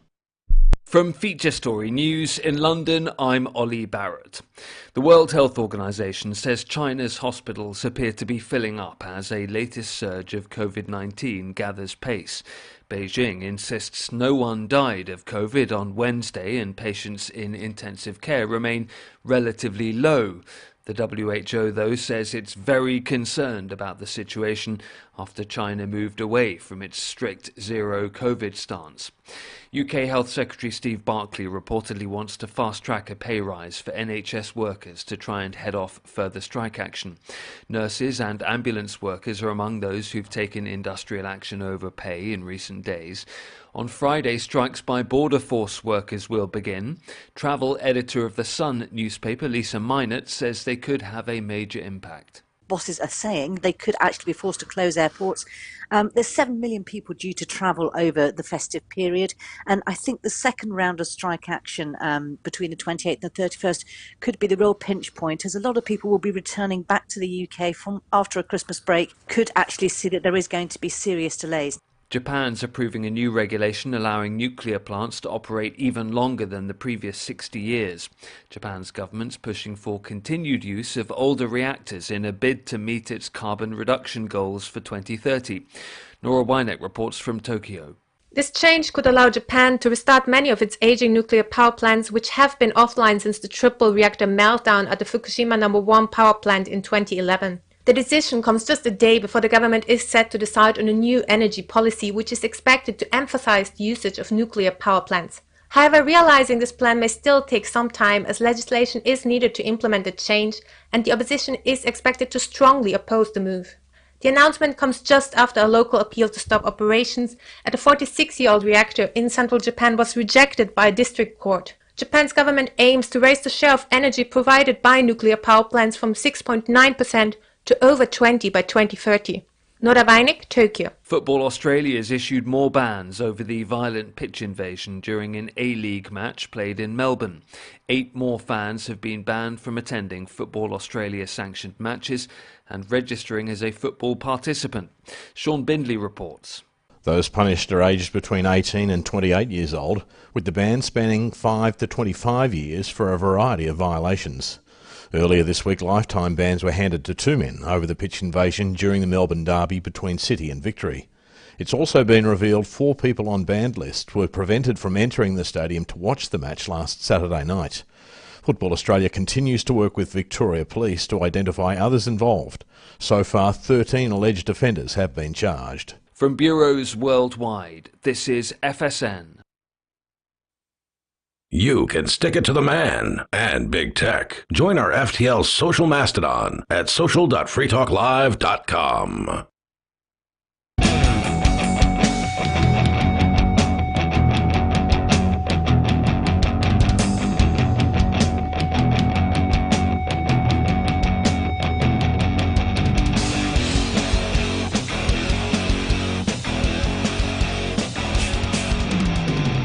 And we're back. And we're live on the air 7 nights a week from 7 p.m. until 10 p.m. Eastern Time. So if you want to call and get your voice heard, the telephone number you need is 603-283-6160. In the studio tonight, it's myself, the Reverend Captain Kickass. It's Nikki. And Richie Rich. All right, let's circle back to Pope Frankie saying the world is suffering from a famine of peace. Yeah. He called for an end to the senseless war in Ukraine. While the war in Ukraine occupied much of his 10-minute speech, he also spoke of a grave famine of peace also in other regions and other theaters of this Third World War. And we were like, Third World War.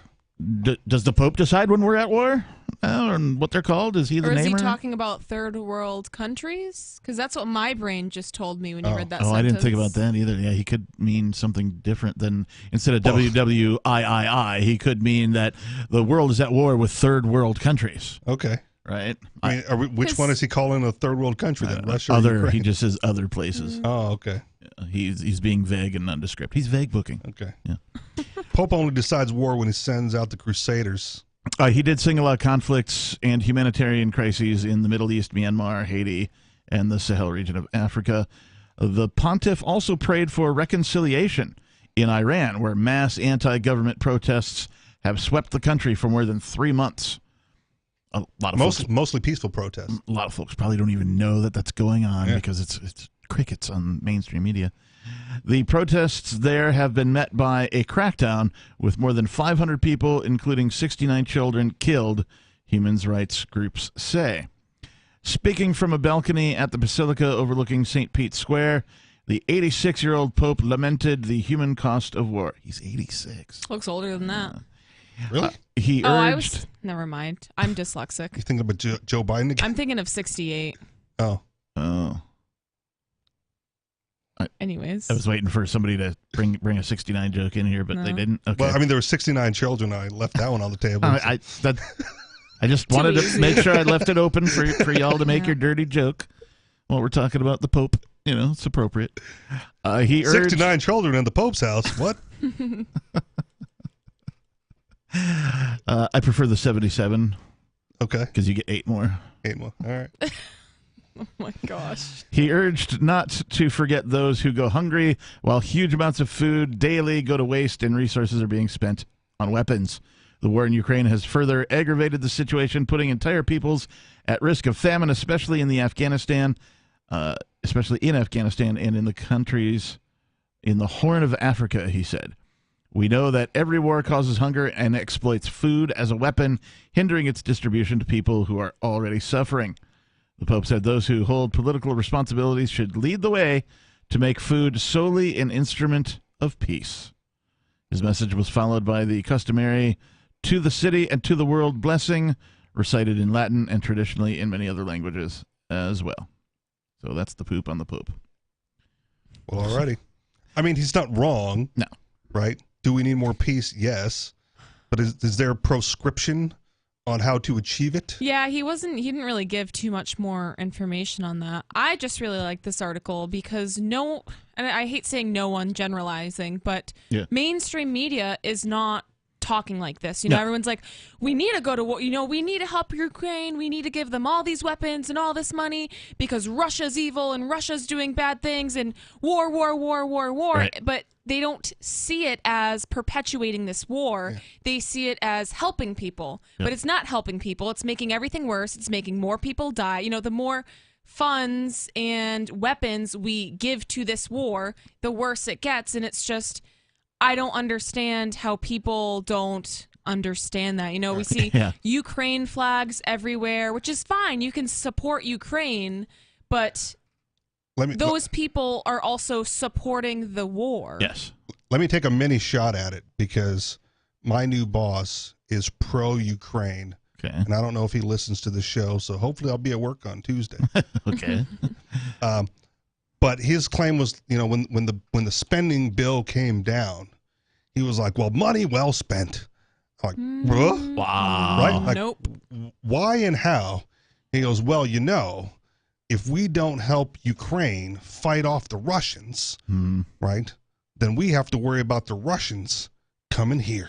But that's not really how this works, though, because they can still come here and attack us if they wanted to. Well, possibly, but, you know, I was like, you know, I don't know about you, but never in my life have I really, really worried about a Russian land invasion. Well, and also Right? just... Like, what are we really foregoing here? It's like, let's just sacrifice Ukraine then. Like, well, thank God Russia's busy attacking Ukraine, so they leave us alone. That's kind of what that feels like to me. Yeah, I mean, I saw Red Dawn, and I still was like, I'm not worried. Yeah. You know? Well, okay, and so what? If Russia attacks Ukraine, Ukraine fights them off? It's just none of our business, honestly. Right. And so he brings up, like, the Nazis. Right, like, well, World War II, you would have been okay if, like, the U.S. didn't go in and help them defeat the Nazis. Right. I was like, yeah, Yeah, I totally would. Yeah. because I don't think that the Nazis would have invaded the United States. Right? They wanted Europe. Right. Yeah. You know, he's like, well, by the time they took all of Europe, they would have been too big of a threat to the United States. I mean, maybe, Maybe, right? Yeah, like maybe. Like nobody actually knows this for a fact because it's speculation. Right. Well, we don't want to get that far. We want to stop it before we have to think about stuff like that. Yeah. Well, and let's go back to the non-aggression principle. You know, only aggress if you're being aggressive, like self-defense. Yeah. Like, I'm not going to attack you because I think that you might attack me in the future or... And I mean, I guess you can use the example like, okay, so if somebody was attacking Captain, yeah, I'd probably come in and help him. You know, I wouldn't just let him, Thanks, Nikki. you know, get attacked. Nikki's got my back. But I got your back. But would you take my money to get the captain's back? No. No. See? That's not, yeah. So you do what you want voluntarily, but you can't put the bill on me afterwards. Right. Hey, I helped the captain. Here's your bill, Rich. Well, and sacrificing other Doesn't work people like so that. we can build on that. So Unless, of course, I subscribe to your security service and she's an employee. Yeah, sure. Yeah, well, that's absolutely. different. But also, I mean, the draft. I mean, we're sacrificing all of these young men who willingly or unwillingly are going to war now. They have nothing to do with this. More meat So it's for the like, grinder. yeah, I don't think that what the Nazis are doing or what Russia's doing is okay. Yeah. But why should we sacrifice other human lives who don't really have anything to do with it? You know, we're sacrificing people for something that is none of our business. And you are correct about how there are very few people in the media talking about peace. There are very few people in the world talking about peace. Doesn't sell. So says Megadeth. Peace sells, but who's buying? Nobody. So it's not selling. It's oversupply, under demand. And that's the state of humanity today. And that sucks.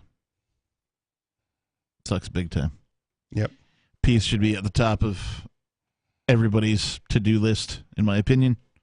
It should be the way that humanity gets along with each other. Mm-hmm. Yeah. Peaceful, cooperative, voluntary means.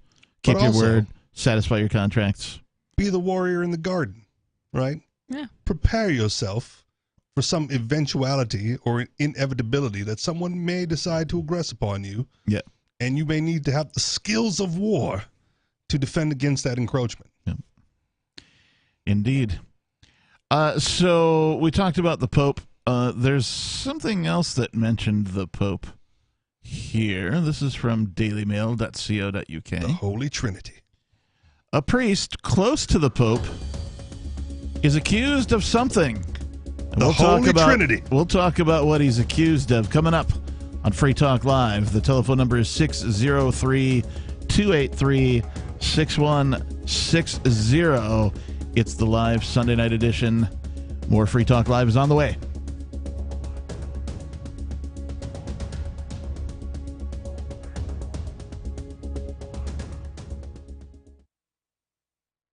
The Free State Project has reached its goal of 20,000 liberty lovers who've pledged to move to New Hampshire and get active to achieve liberty in our lifetime. Perhaps you're trying to figure out what part of New Hampshire should be your destination. If so, consider Keene. You'll find more than 150 reasons to move to Keene at move.freekeene.com. Keene is famous for its historic, publicity-generating activism, as well as being the liberty media capital of the world. It's home to freekeene.com, New Hampshire's destination for liberty activism, news, and opinion. For years, we've been compiling over 150 reasons to move to Keene at move.freekeene.com, where you'll learn about some of what's happening here and what makes Keene a great place to live. If you love liberty, you'll probably enjoy anywhere you end up in the Shire. But do your due diligence first. Please visit move.freekeene.com for the full list of over 150 reasons to move to Keene. That's move.freekeene.com. Looking for a great real estate investment? Consider New Hampshire, which is ground zero for the Liberty Movement. Your first call should be to Mark Worden from Porcupine Real Estate. He's more than just a real estate agent. He's your New Hampshire concierge. Where are the best places to live? Do you want farm, city, the burbs, or forest? Do you want a duplex or multifamily building so that renters pay your mortgage? There are homes in all price ranges in New Hampshire, and Mark can help with financing too. Invest in liberty and property. Mark Worden can help. PorcupineRealEstate.com. Tired of cancel culture? Sick of mega tech corporations holding an axe over your head? Join the LRN.FM Matrix chat server. It's self-hosted, so no one else can tell us what to do or say. Don't like the existing channels? You can make your own. You can even connect into some of our channels from other Matrix servers. It's federated. For the full LRN.FM Matrix experience, though, you should join our server via the step-by-step instructions at chat.lrn.fm. Chat.lrn.fm. A private label brand, also known as a store brand, is simply a product manufactured by another company and sold under the store's name. I'm Holland Cook with Inflation Hacks. Kiplinger.com reports that Costco's less expensive Kirkland signature brand batteries are made by Duracell. Eater.com says Trader Joe's orders most of its products from name third-party manufacturers. The catch is that Trader Joe's and those suppliers keep the agreement secret. Compare name brand over-the-counter pills with the pharmacy's own brand. The packaging looks very similar. Read the fine print, same ingredients. Same conveyor belt, their lips are sealed. How are you coping? Post your inflation hacks at andyoucanquoteme.com. If you want to know the latest about Free Talk Live before we go on the air, all you need to decide is how you want it delivered. It's your choice. Visit news.freetalklive.com to receive our usually weekly news updates by email. Plus, we have a Twitter account at twitter.freetalklive.com, and you can follow us on the decentralized Mastodon platform at toot.freetalklive.com. So please follow us at toot.freetalklive.com and sign up for our emails at news.freetalklive.com. Have you had enough of the big-name web hosting services that are long on promises but short on bleeding-edge features, uptime, and customer service?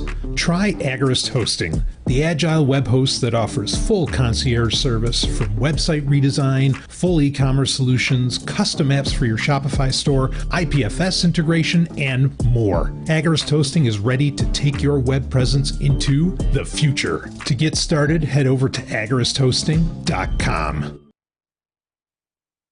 Don't miss a moment of Free Talk Live. Get our archives daily via our podcast at feeds.freetalklive.com.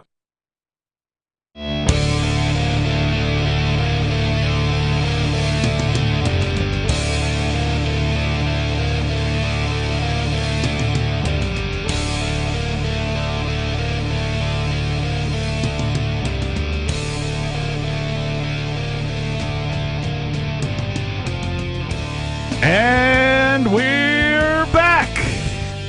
Yes, we are. Might get a nod of acknowledgement. Nikki gives the nod of A acknowledgement. knowing nod of acknowledgement. Only for our viewers, our video viewers. Watch.freetalklive.com. Speaking of which, I don't know that I ever actually started the stream. No, that it started by itself, but I like to make sure that everybody's in the frame as the cameras roll by. We don't have the thing that points the camera at whoever's talking. It's just on this like constant scroll through the cameras that are here. So awkward. I wanted to just make sure everybody's in the frame who needs to be. I usually do that much earlier in the broadcast, if not before. And something's funky now. So we'll really look good for hour 3. Oh, yeah. Yeah. So when we last left our heroes, that's us, by the way. We're our heroes. Okay. Cool. We had teased the listening audience about this other article. The Holy Trinity. Thank you. Holy Trinity. Thank you. I didn't want to say it again. Someone had to. You are that someone. A priest close to the Pope is accused of inviting 2 nuns to take part in a Holy Trinity threesome. Woohoo! There you go. That's what we're calling it now. This would be the Sexy Sunday part of tonight's broadcast. I feel like I went to that Halloween party. There's a local band. I'm trying to remember what they're called. But they had a song. This is in the Seattle area. They had a song called 2 Nuns in a Fight with Chainsaws. Oh, and I was like, that's a great song. Just the title of it alone. Never mind the song itself. But it was a graphic depiction of what would happen with 2 nuns if they were fighting with chainsaws. And yeah, that was fun. Anyway, I don't know. Dude comes home from church. It's like, honey, we have to try this thing the church calls the Holy Trinity. It's approved by the Pope, I promise. We are not sexual experts. These are not recommendations. Or are they? 2 nuns and a priest walk into a bedroom. 2 nuns and a priest walk in. Nice. So let's see the bullet points here. Marco Ivan Rupnik, 68, is accused by former nun of using his psycho-spiritual control over her to have sex, including threesomes, and watch porn films. You know what this is? She got caught, and now she has to be like, he put a spell on me. 68-year-old wizard. He's just 1 year off. Rupnik was a spiritual director of a convent in Slovenia at the time of allegations. The former nun, now 58, said Rupnik exploited her and used her relationship with God to make her have sex with him. Well, that's unfortunate if that's true. How does one use their spirituality to make somebody have sex with them? I don't know. It was a hierarchical religious relationship. people believe crazy stuff. Of course they do, but if there was no force involved, he didn't make her do anything. She made a decision. Have you ever seen those videos of the mega churches where they're whipping people, they, throw a Powerball and all the people fall down like bowling pins? The spirit compels you. No, the that's spirit what it is. compels you. People really get into that stuff and they're hypnotized by it. Yeah. So I could totally believe that, it's I don't know. I'm glad we have a female voice on the show. I don't know. I would not have accepted that excuse otherwise. I don't know if hypnosis has occurred in this particular case. I think you were spot on to say that this is regret. This is busted, and now you got to say something to sort of save face. I've seen this happen before in normal circumstances because obviously she's a nun, so she's not supposed to be having sex. She's not getting none. But she's not supposed to get none. Ain't getting none. Apparently she is. But I've seen this where women will have sex with a guy, regret it, either because they were maybe intoxicated or whatever. Buyer's remorse. And then they're like, oh, well, he raped me. So, and I've seen that happen a few times. Yep. And it's very concerning for anyone who has actually been raped or falsely accused of rape. Right. Because that's a big deal. That is a big accusation to make. Yeah. Just own up to it, whatever. It's not that big of a deal, but it is a big deal for someone to be convicted of rape and have that sort of, have that to either become a sex offender or to even have that reputation following them. Yep. I mean, that's a horrible thing to do. And then also there's people who do that where they've, there's a young lady who has accused a man of rape and they figure out that, nope, no rape occurred.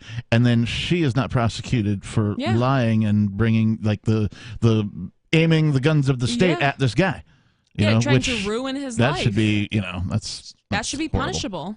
Here's more advice for the guys, right? Put a little more care into it. Yep. Get a little better at it, and maybe you won't regret it when you're done. Or, I think this was sage advice right there. It's sage advice. We did Get some technique. Yes. We had an article on the show. Oh, it was a long time ago, maybe over a year ago. Do the but it was alphabet about thing. You could also carry a consent card. I've seen these. Yes. People carry consent cards, and they're like, hey, or like a document, like sign here, which totally ruins the mood. Because the sex contract was a parody on Chappelle's show. It wasn't ever supposed to be a real thing. We did an article on it on the show where it was progressives were like, this is the future the liberals want. They want you to have to sign a sex contract or else everyone's going to rape you and there's no consent and blah, blah, blah. No, but it was a parody on Chappelle's show like 20 years ago. Yeah. Now it's a real thing. Yeah. Mm-hmm. Yeah. Ridiculous. Art imitates life, imitates art, imitates life. No.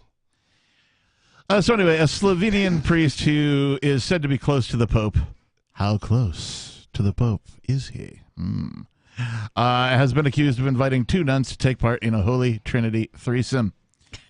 Marco Ivan Rupnik, 68, was accused by a former nun of using his psycho-spiritual control over her some 3 decades ago. 3 decades ago. And it's just coming up now. To have sex, including group sex, and watch pornographic films. At the time of the allegations, Rupnik, it was the 90s. It was weird back then. At the time of the Think allegations, about that. 30 years ago? It's the 90s. Wow. Yeah, I'm old.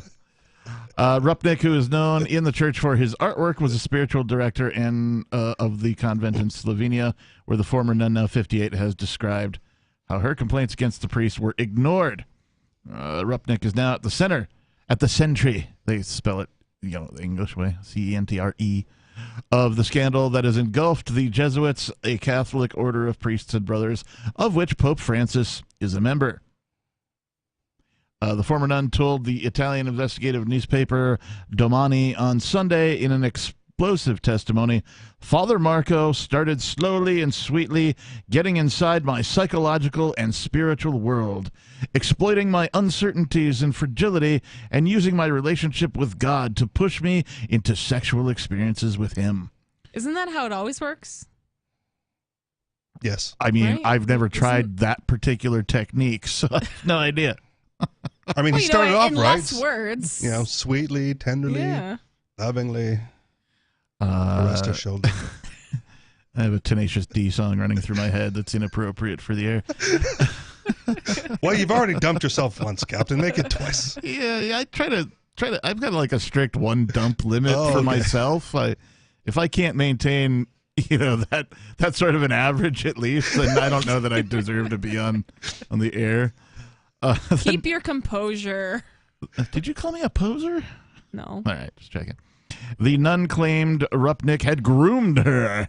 Like what? He brushed her hair? Did he shave her pits? What did he do? Right? Well, More once she- woke terminology. Yes, this is what happens. She's learning all this stuff from the woke left. Next thing you know, she's been groomed. They're talking about it now. She goes, hey, that's what he did. Yeah. The nun claimed Rupnik had groomed her, had sex with her, and bullied her into silence during her time in the Slovenian convent between 1987 and 1994. She claimed Rupnik had asked her and another nun to have sex with him, saying that they would replicate the three-way relationship between God, Jesus, and the Holy Spirit. She said she believed Rupnik had abused as many as 20 women. She detailed years of sexual abuse and spiritual manipulation by Rupnik, who said she made repeated efforts to turn him in, only to face Jesuit and other superiors who routinely protected Rupnik at her expense. I'm sure this happens all the time, and that's the response that they get. Well, yeah, they just move them to another Yeah. diocese. Or What's whatever really it's called. odd about this story is that we're talking about apparently just regular sex, men and women. We're not talking about the priests fondling boys or, that type of a thing. Not even the deviant satanic stuff. Yeah, it's just, okay, a little cosplay with the Holy Trinity thing, I guess, but outside of that, it's It's weird. I mean, yeah. Did you bring your rosary beads? Apparently, sister? Catholics are perverts. 603-283-6160. More Free Talk Live coming up. So you've signed the Shire Society Declaration and are planning your move to New Hampshire to be around more liberty-oriented people. Next, sign up for the Shire Society Forum at forum.shiresociety.com. There are a bunch of people there who are already in the Shire, and they want to meet you. If you're already in the Shire physically, you should also come by the forums. Remember, not everyone uses Facebook. New people are signing up for the Shire Society Forum every month, so drop in and say hello at forum.shiresociety.com. Gold and silver. You can own the most stable assets in recorded history with BullionMax.com. Buy direct from BullionMax.com without talking to a salesperson, and your precious metals shipped fully insured directly to your home. Free Talk Live can get you their silver starter kit at employee pricing. Just go to BullionMax.com/FTL. It includes 5 ounces of the most desirable silver products plus a free gold bag. This offer is limited to 1 per household, so get yours now. Go to BullionMax.com/FTL. The new 4th edition of Healing Our World, The Compassion of Libertarianism, will take your understanding of liberty to a deeper level and has over 1,300 updated references, new cartoons, and a foreword by Dr. Ron Paul. With discounts for multiple book purchases, the 4th edition of Healing Our World is a great gift for the liberals, pragmatists, environmentalists, and Christians in your life who think libertarianism is cold-hearted. Get yours today at healing.freetalklive.com and use promo code FTL for a $5 discount. What if you want to hear the latest episode of Free Talk Live, but all you have is your phone, you forgot to download our archive, and you have no data connection? You can call our Listen line at 641-793-0191. That's a long-distance number, so you may incur charges. If not, listen as long as you want. 641-793-0191. The Free Talk Live Listen line, 641-793-0191.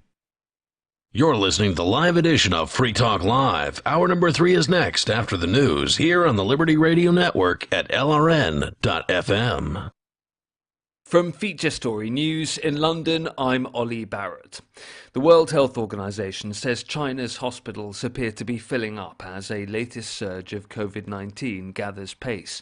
Beijing insists no one died of COVID on Wednesday, and patients in intensive care remain relatively low. The WHO, though, says it's very concerned about the situation after China moved away from its strict zero COVID stance. UK Health Secretary Steve Barclay reportedly wants to fast-track a pay rise for NHS workers to try and head off further strike action. Nurses and ambulance workers are among those who've taken industrial action over pay in recent days. On Friday, strikes by Border Force workers will begin. Travel editor of The Sun newspaper, Lisa Minot, says they could have a major impact. Bosses are saying they could actually be forced to close airports. There's 7 million people due to travel over the festive period, and I think the second round of strike action between the 28th and the 31st could be the real pinch point, as a lot of people will be returning back to the UK from after a Christmas break, could actually see that there is going to be serious delays. Japan's approving a new regulation allowing nuclear plants to operate even longer than the previous 60 years. Japan's government's pushing for continued use of older reactors in a bid to meet its carbon reduction goals for 2030. Nora Weineck reports from Tokyo. This change could allow Japan to restart many of its aging nuclear power plants, which have been offline since the triple reactor meltdown at the Fukushima No. 1 power plant in 2011. The decision comes just a day before the government is set to decide on a new energy policy, which is expected to emphasize the usage of nuclear power plants. However, realizing this plan may still take some time, as legislation is needed to implement the change, and the opposition is expected to strongly oppose the move. The announcement comes just after a local appeal to stop operations at a 46-year-old reactor in central Japan was rejected by a district court. Japan's government aims to raise the share of energy provided by nuclear power plants from 6.9% to over 20 by 2030. Nora Weineck, Tokyo. Football Australia has issued more bans over the violent pitch invasion during an A-League match played in Melbourne. 8 more fans have been banned from attending Football Australia sanctioned matches and registering as a football participant. Sean Bindley reports. Those punished are aged between 18 and 28 years old, with the ban spanning 5 to 25 years for a variety of violations. Earlier this week, lifetime bans were handed to 2 men over the pitch invasion during the Melbourne derby between City and Victory. It's also been revealed 4 people on banned lists were prevented from entering the stadium to watch the match last Saturday night. Football Australia continues to work with Victoria Police to identify others involved. So far, 13 alleged offenders have been charged. From bureaus worldwide, this is FSN. With FSN Spotlight, I'm Simon Marks, with more today on the German perspective of the situation in Ukraine after President Biden announced another $2 billion in military assistance for Kiev during President Volodymyr Zelensky's Wednesday visit to Washington. The German government is among those in Europe holding out the possibility of a negotiated settlement between Russia and Ukraine and argues that it's important to keep channels of communication open with Vladimir Putin, despite US claims that he's a war criminal. We need to be patient. We need to give Ukraine the necessary time and make sure that the West stays united and supplies Ukraine with what is needed. Miguel Berger is the German ambassador to Britain and says with Russia preparing for a spring offensive in Ukraine, the world may have to wait for negotiations to occur. The Ukrainians know that this is going to come once the winter is over. And what we have to do is really to supply them with the maximum amount of support we can give to them. If at a certain stage it's necessary to sit down and talk with the Russians, yes, I have no doubt about it. But the crucial question is, has Putin understood that his imperialistic view, that he can occupy a country, that he will fail with that? And so far the Russians have not understood the lesson. Only if they do, he says, can negotiations ever begin with Moscow. With FSN Spotlight, I'm Simon Marks. To recap the top stories, the WHO says China's hospitals appear to be filling up as COVID-19 surges. The UK's Health Secretary reportedly wants to fast-track a pay rise for NHS workers to head off further strikes. Japan's approving new rules to allow nuclear plants to operate longer than the previous 60 years. And Football Australia has issued more bans over the violent pitch invasion during an A-League match. That's the latest feature story news. Ollie Barrett reporting. In a survey, nearly 100% of boys ages 12 to 15 report that they have sex all the time and are definitely not virgins. Teens say they've gone all the way on numerous occasions, including vaginal sex, oral sex, and regular sex orgies. Previous studies suggested that most boys lose their virginity at 16 or 17. But when we gathered 13-year-olds in a room and asked them if they'd had sex, they not only said yes, but they also were clear that sex was no big deal for them, that they weren't nervous before having it, and that when they do have sex, they do it for hours at a time. And you discovered that these young teenagers have sex with nearly every attractive woman they know, including their babysitters, teachers, and even Hollywood celebrities. 10% of boys in junior high school say they received a blowjob from Katy Perry while they were on vacation in Los Angeles. And what about teenage girls? Did your study find out anything new about their sexual habits? We didn't talk to any teenage girls. The boys we surveyed told us not to because they'd probably just lie and deny it. This is the Onion News Network.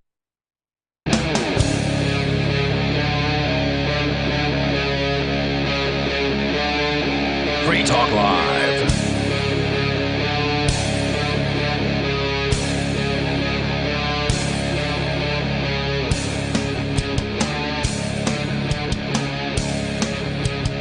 And we're back. The telephone number here at Free Talk Live is 603-283-6160. The number again, 603-283-6160. In the studio tonight, it's myself, the Lord Reverend Dr. Captain Kick-Ass Buckshot Esquire, if you will.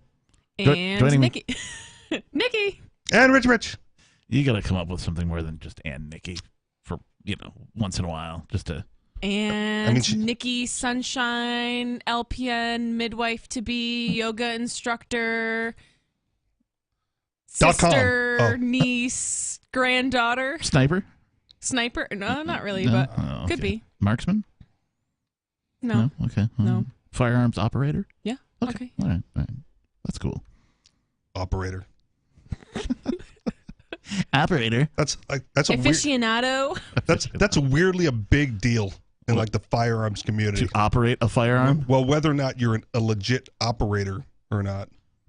What is that? Are you like are you fed? Yeah. Are you No. Or like, do you flag people? Is your finger on the like safety type stuff, or No, just can you shoot it? There are people that are like actual operators, and those that are just users of said firearms. Oh, I'm probably closer to a user of said firearm than an operator. Proficiency level. Yeah. Okay. Yeah. In fact, are you still teaching? Is that a thing that you do? Yeah. Okay. Well, No, all right. but sure. We'll talk about that off air. Let's revisit that in like a month. Yeah. All right. Okay. All right. That's fair. Let's go to the phones because we have Sarah in New Mexico on hold. Sarah, you're on Free Talk Live. Oh yes. Thanks for taking my call. Yeah. Merry Christmas, Sarah. Merry Christmas.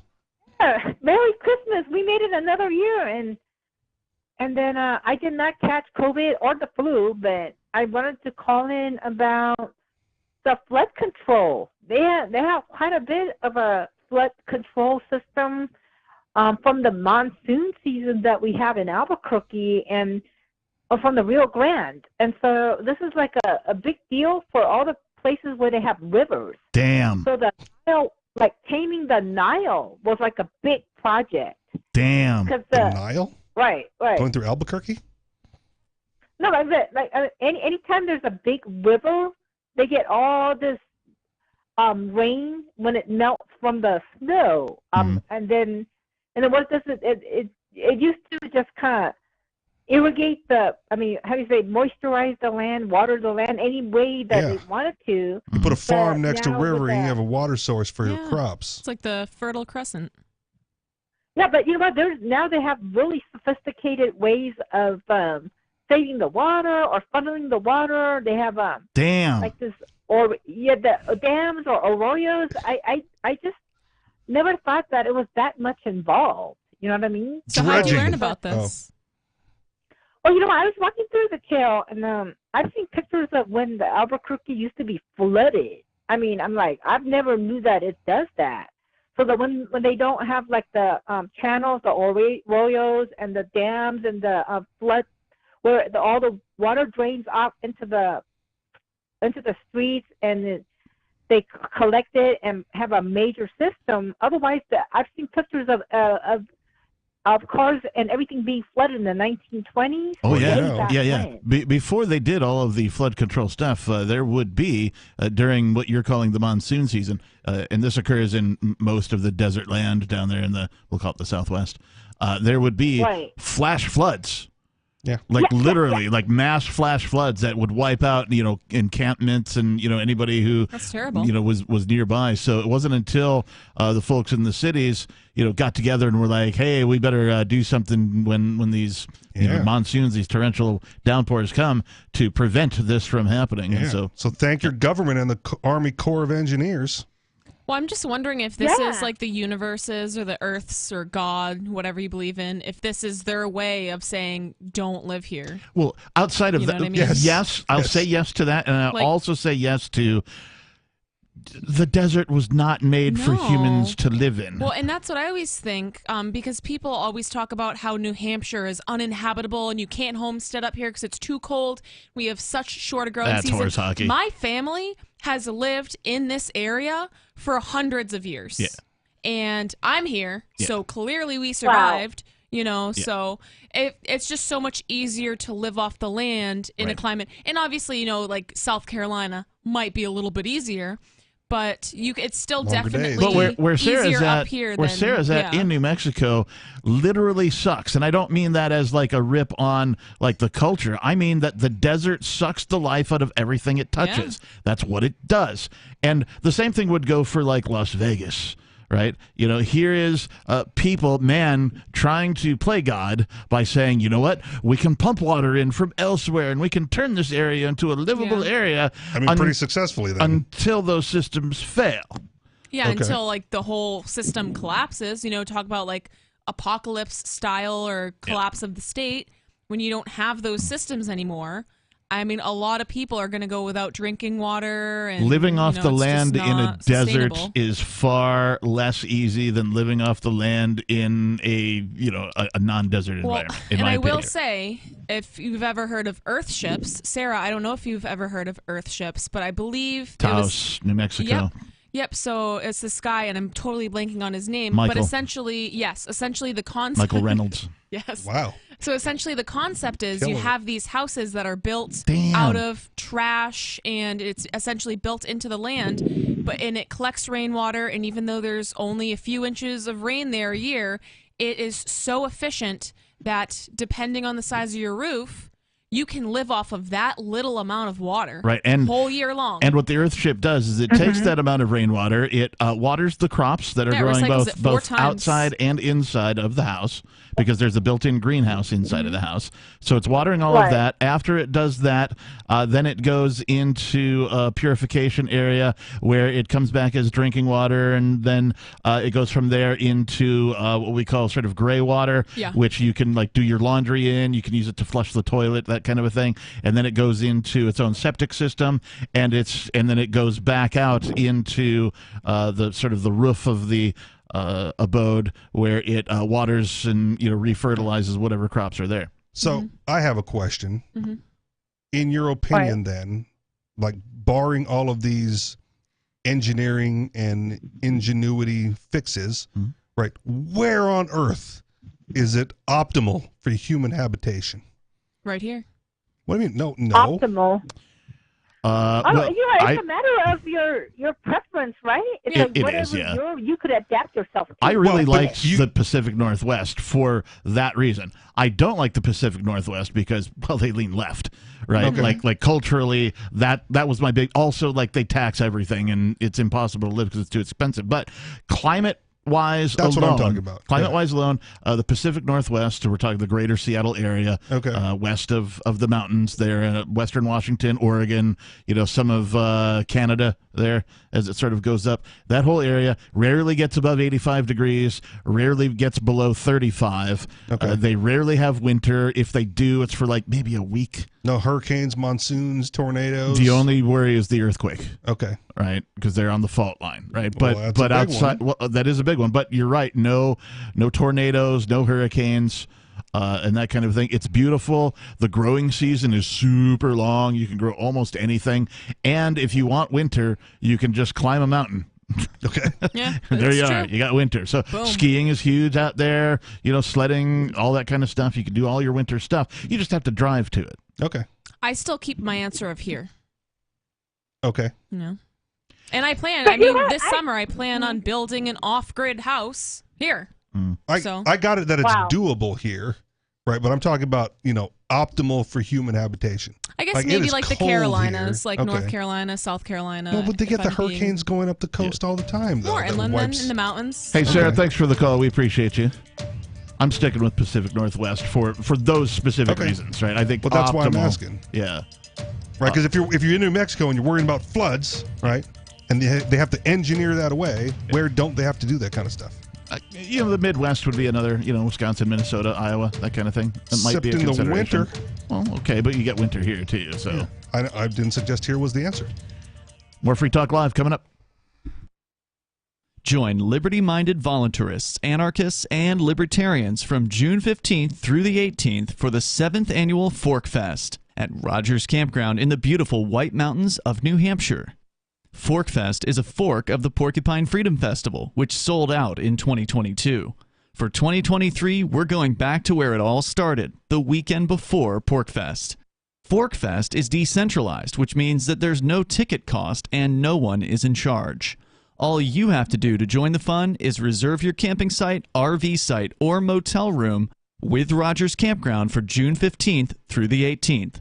You can find out more at the unofficial website forkfest.party. You can also connect with other attendees on the ForkFest Telegram and Matrix chat rooms, as well as the ForkFest forum. You can find links to those at forkfest.party. We hope to see you there June 15th through the 18th. forkfest.party. Are you tired of your taxes funding endless occupations around the world? Antiwar.com is run by people who understand that wars abroad become wars at home, wars on our freedoms. Antiwar.com is dedicated to bringing you the latest in news, views, interviews, and reviews from the top movers and shakers in the anti-occupation movement. Antiwar.com has it all, from thorough foreign policy analysis to interviews with whistleblowers who used to run the military-industrial complex. Anti-war, pro-free market. That's antiwar.com. Are you tired of governments murdering people around the world? Stop using their money. There is an alternative. Bitcoin is a stateless free market non-political currency. Bitcoin cannot be inflated or controlled by any government. By using their money, you are helping the state. Stop doing it. You have an incredible alternative available now. Learn it, use it, spread it. Get started with Bitcoin at bitcoin.com. That's bitcoin.com. Do you prefer to listen to Free Talk Live on your schedule on demand? You can find the link to our podcast at feeds.freetalklive.com, which features the daily digest of our radio show 7 days a week. Just drop our RSS feed into your favorite podcast client or subscribe to us on the large platforms if you prefer, including Apple Podcasts, Google Podcasts, iHeartMedia, Spotify, and Stitcher. All the links are at feeds.freetalklive.com. If the daily digests aren't enough for you and you really don't want to miss a moment of Free Talk Live, you can always sign up for our AMPS Patreon at amps.freetalklive.com for just $5 a month, and you'll get the full radio show without recorded commercials. Plus, you'll help us advertise, market, promote, and support Free Talk Live. That's amps.freetalklive.com to join AMPS, or feeds.freetalklive.com to get our main podcast, or find us on the major podcast platforms. Tired of cancel culture? Sick of mega tech corporations holding an axe over your head? Join the LRN.FM Matrix chat server. It's self-hosted, so no one else can tell us what to do or say. Don't like the existing channels? You can make your own. You can even connect into some of our channels from other Matrix servers. It's federated. For the full LRN.FM Matrix experience, though, you should join our server via the step-by-step instructions at chat.lrn.fm. chat.lrn.fm. I'm crazy about My Magic Mud. This is the most important oral care product created this millennium, and I'm not kidding. We all have different opinions on politics and issues, but we all have mouths. And I want yours to be as clean as possible, with teeth as bright as they were meant to be. I will never be without My Magic Mud. It's a little surprising, but man, does it work. If you only listen to one thing I say ever, go to mymagicmud.com and get 20% off with code FTL. mymagicmud.com, code FTL. We're still not sure why you'd want to watch, but our video feed is streaming nightly for free at cam.freetalklive.com.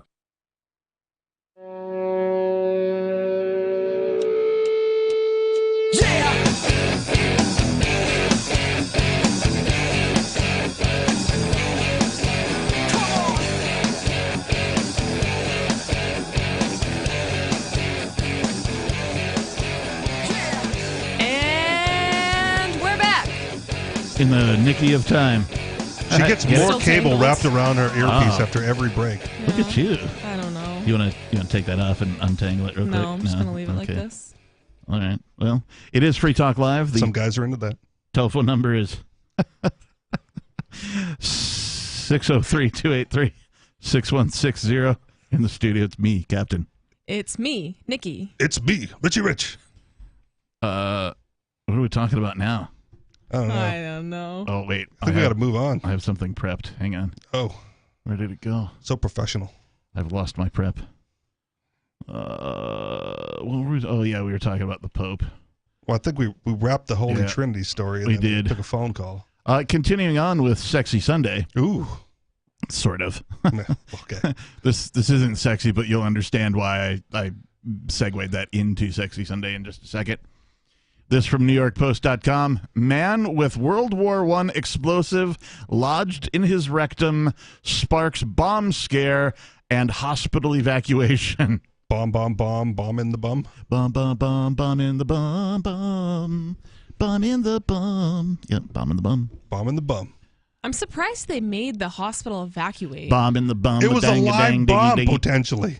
From World War I. I mean, at that point, if it was going to explode, it would have exploded in his butt already. Gives new meaning to explosive diarrhea. Oh, man. Remember, folks, tread lightly. Right. I don't want to get a note from the producers. Any of them. I just like that we talked about this a bit beforehand, and Nikki has experience with this as a nurse. Yep. Well, not personal. I've never been Tell us, Nikki. I've never worked in the emergency department. Well, I have once or twice, but never Not enough. I've never seen anything up somebody's butt. And At work. At work. Okay, that's the phrase you're not supposed to say. Okay, well. No, I no, feel it's like But at I any was, rate, but at any rate, I feel like I was trapped into that. People do come in, and this is more common than we suspect. Oh, yeah. How so? So I'm actually a member of this group on Instagram, or I follow a page on Instagram, rather. And it's a radiology page. And every Friday, I wish I remembered what it was called because it's such a funny name that they have for it. But basically what they do is they have doctors and nurses and other radiology techs share x-rays of different things that are in people's rectum that come into, so foreign objects that people are coming into the hospital to remove. Not domestic objects. Apparently, foreign objects, feral objects. Apparently, it's always the same story. Like whenever a guy comes in, he's never honest about it, right? He's never like, yeah, I was doing some stuff and got stuck. Whatever. He's like, I was watching Steve-O. He's like, I don't know. I just sat down on the chair and my girlfriend left this can of Lysol there. Wow. Is this where Elf and Myself comes from? Apparently. Every time he opens his mouth, it sprays out. Which was actually part of the story that one of my coworkers told me. We asked him because he was an ER nurse, and we were like, you got to tell us, what is the craziest thing that you've seen in regards to that? And it was Febreze. Okay. And he said every time the guy coughed or moved, it would spray. And not smell, so that's kind of like a good thing, right? I mean, I guess so. No crop dusting for him. No. Speaking of Febreze, I've heard, and I've never corroborated this, that Febreze, when it first came out, was unscented. Correct. And failed miserably in the market. Oh. So they had to add the Febreze scent to it so people could tell that it was working. See, and it was activating. I like unscented stuff. I'm not a fan of artificial fragrances. Yeah, mainly because I buy of the unscented fabric softener, that kind of stuff. And I mean, I like essential oils and some other natural fragrances, but I don't like the hormonal disruptive properties and all the other toxins that are in artificial fragrances. Well, the market has decided people like Febreze as a fragrance. Yeah. More so than just an odor remover. Well, they're wrong. Well, this case left doctors shell-shocked, Oh my God. says the article. More puns. A French hospital was partially evacuated, which is also another term for, moving your bowels, right? Yeah. So, this is going to be innuendo all the way. And it was French. A French hospital was partially evacuated Saturday after a senior citizen arrived with a World War I artillery shell lodged in his rectum. Probably kept it from one of the battles he was in. Just one of the fringe things that people don't think about when they think about statism is the trash it leaves behind and the people who get harmed by it. Okay. So the 88-year-old patient. It's 88. With a bomb in the bum. With a bomb in the bum. Bomb in the bum, a dang, a dang, dang. The 88-year-old patient. Bang, bang, bang. Bomb in the bum, a bang, diggy, diggy. Something about up, jump the boogie. Yeah. Up something. The 88-year-old patient visited Hospital Saint-Meus in Toulon. I think I'm pronouncing that right. Toulon? Yeah, the bomb was definitely too long for where it was. To have the antique explosive removed, but instead sparked a bomb scare. French publication Var-Matin reported. An emergency occurred. I was thinking if he just tried to go sit on the toilet for a while, see if he could work it out himself. It gives new meaning to blow up the John. Yeah. An emergency occurred. Where are you going, Dave? Go try and blow up the John. From 9 p.m. to 11:30 p.m. Okay. 2.5 hours on Saturday evening that required the intervention of bomb disposal personnel. They called in the bomb squad. This is not my jurisdiction. So is this before or after they removed it? Oh, this is so the emergency occurred while I assume it's still in. Yeah, right? That's why he's at the emergency room. And then they called in the bomb squad, apparently. Like, we're not touching it. It could be a bomb. And then evacuated the adult and pediatric as well as the Division of Incoming Emergencies, a hospital spokesperson stated. So those areas of the hospital they evacuated. We had to manage the risk in a reactive framework, the rep added. When in doubt, we took all precautions. Yep. They do show a picture of a doctor holding a shell. It's really big. And it looks used. Wonder how long he's been using it. I don't really want to know. That is much larger. Probably not the first time. First time it got stuck. I'm not going to kink shame him. It's fine. Bomb disposal experts, probably never seen anything like this before, at the scene determined there was little possibility the shell would explode inside the man. They didn't say it wasn't impossible, right? Little possibility. Again, I'm not going to kink shame him. All right. They reassured us by telling us it was a collector's item from the First World War used by the French military.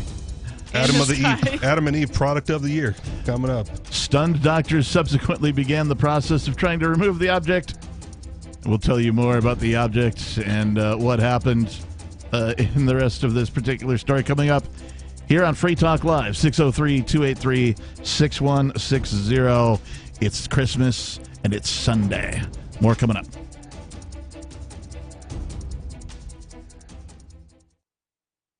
We have some good news. The indictments against Ross Ulbricht in the District of Maryland were dismissed with prejudice, meaning they can never be refiled. This is especially good because those indictments contain the only charge ever made that Ross engaged in murder for hire. This was a serious allegation that Ross Ulbricht denies. It was never prosecuted or ruled on by a jury, but was trumpeted by the federal government and the media as if it were proven fact. The Maryland court held these indictments for almost 5 years, poisoning Ross's case and leaving him under a cloud of unproven allegations.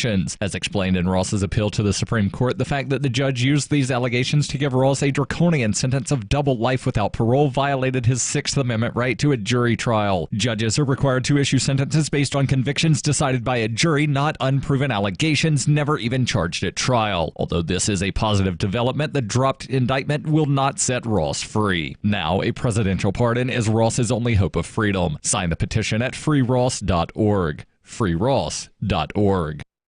From Feature Story News in London, I'm Ollie Barrett. The World Health Organization says China's hospitals appear to be filling up as a latest surge of COVID-19 gathers pace. Beijing insists no one died of COVID on Wednesday and patients in intensive care remain relatively low. The WHO, though, says it's very concerned about the situation after China moved away from its strict zero COVID stance. UK Health Secretary Steve Barclay reportedly wants to fast-track a pay rise for NHS workers to try and head off further strike action. Nurses and ambulance workers are among those who've taken industrial action over pay in recent days. On Friday, strikes by Border Force workers will begin. Travel editor of The Sun newspaper, Lisa Minot, says they could have a major impact. Bosses are saying they could actually be forced to close airports. There's 7 million people due to travel over the festive period, and I think the second round of strike action between the 28th and the 31st could be the real pinch point, as a lot of people will be returning back to the UK from after a Christmas break, could actually see that there is going to be serious delays. Japan's approving a new regulation allowing nuclear plants to operate even longer than the previous 60 years. Japan's government's pushing for continued use of older reactors in a bid to meet its carbon reduction goals for 2030. Nora Weineck reports from Tokyo. This change could allow Japan to restart many of its aging nuclear power plants, which have been offline since the triple reactor meltdown at the Fukushima No. 1 power plant in 2011. The decision comes just a day before the government is set to decide on a new energy policy, which is expected to emphasize the usage of nuclear power plants. However, realizing this plan may still take some time, as legislation is needed to implement the change, and the opposition is expected to strongly oppose the move. The announcement comes just after a local appeal to stop operations at a 46-year-old reactor in central Japan was rejected by a district court. Japan's government aims to raise the share of energy provided by nuclear power plants from 6.9% to over 20 by 2030. Nora Weineck, Tokyo. Football Australia has issued more bans over the violent pitch invasion during an A-League match played in Melbourne. 8 more fans have been banned from attending Football Australia sanctioned matches and registering as a football participant. Sean Bindley reports. Those punished are aged between 18 and 28 years old, with the ban spanning 5 to 25 years for a variety of violations. Earlier this week, lifetime bans were handed to 2 men over the pitch invasion during the Melbourne derby between City and Victory. It's also been revealed 4 people on banned lists were prevented from entering the stadium to watch the match last Saturday night. Football Australia continues to work with Victoria Police to identify others involved. So far, 13 alleged offenders have been charged. From bureaus worldwide, this is FSN. You can help spread the ideas of liberty with our Patreon for just $5 per month at amps.freetalklive.com.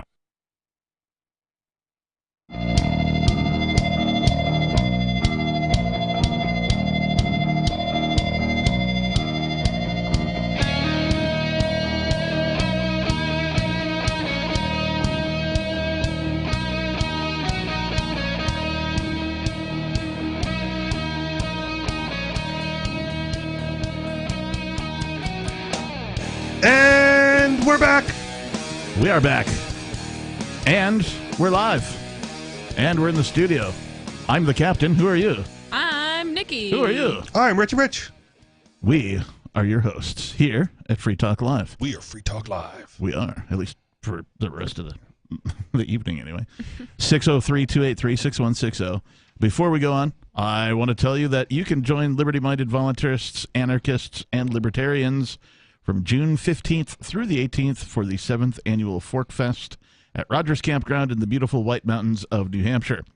Fork Fest is a fork of the Porcupine Freedom Festival, which sold out in 2022. For 2023, we're going back to where it all started, the weekend before Pork Fest. Fork Fest is decentralized. That means there's no ticket cost and no one's in charge. All you have to do to join the fun is reserve your camping site, RV site, or motel room with Rogers Campground for June 15th through the 18th. You can find out more at the unofficial website, forkfest.party. You can also connect with other attendees on the Forkfest Telegram and Matrix chat rooms, as well as the Forkfest forum. Links to those can be found at forkfest.party.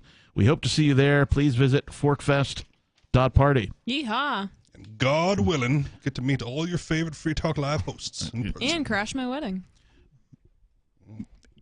All of the above. Yes. I plan to do all of those things. Although I think I've been officially invited, so I won't technically be crashing unless I fall asleep during your wedding, in which case I would be crashing. Well, I was talking to the listeners in Listenerland. Did you RSVP properly? No. Because if not, then it could be a crash. Yeah. Hey, I'm coming. Nope. Is You that gotta cool? use the website. I built a website. Use the website. Oh, I guess I didn't read the whole invitation. That's what I built it for. Yeah. Guess it helps if you read the whole invitation. Yeah. At any rate, we were talking about Bomb and a Bum. Bomb and a Bum. Bang da dang. Bang, Sounds bang, like diggy. like a popsicle or like a Don't be candy such an or idiot. something. Up jump the boogie or something. Yeah, bomb and a bum. Like the Rocket Pops. Yeah. We have more to say red, about white, and blue popsicle. We have more to say about the Bomb and a Bum, but first let's go to David in New Mexico. David, you're on Free Talk Live. David. David. We can hear It's loud like your winds. phone's in your pocket or something. I don't even want to know where it is after the last story. How about now? Can you hear me now? Yeah, it's better. A little bit. What's on your mind? It's been evacuated. Christmas. It's still Christmas. It's like it was 24 hours ago. Yeah, So Merry I thought I Christmas. would, thank you. Merry Christmas to you too. I thought I would give the rest of America, actually it extends beyond America, another Christmas present in the form of another act of civil disobedience. Oh, good. As long as it's not a bomb and a bum. No. I just want to violate a court order again. That's all. All right, let's do it. So John J. Romero Jr. in New Mexico, judge, family court, presiding judge, children's court, Albuquerque. You had written, whatever proper grammar, an order for me to not have any contact with my children, David Olson, O-L-S-O-N, like me, and his little sister, my daughter Paisley Olson, although their names may have clandestinely, illegally been changed to either Elich, E-L-I-C-H, or Madaria. Okay. And so I want to say Merry Christmas, David, and Merry Christmas, Paisley. And let me give you a little history. I did this once before. I've done it many times before. But there was a particular time about 15 years ago, I innocently put it out in the ether. I wrote a few words on Facebook at the time. This was back in about, 2008. And I wrote, and my children were in diapers at the time, both of them, Paisley and David. They were 1 and 2. Okay. And I wrote, "I love you, David. I love you, Paisley." And the baby mama saw that and notified her attorney, and they filed a motion for contempt. Seriously? And Judge Angela Jewell, the wife of children's court judge as well, Tommy Jewell, she fined me 1 hour of lawyer time, which was in today's dollars $300.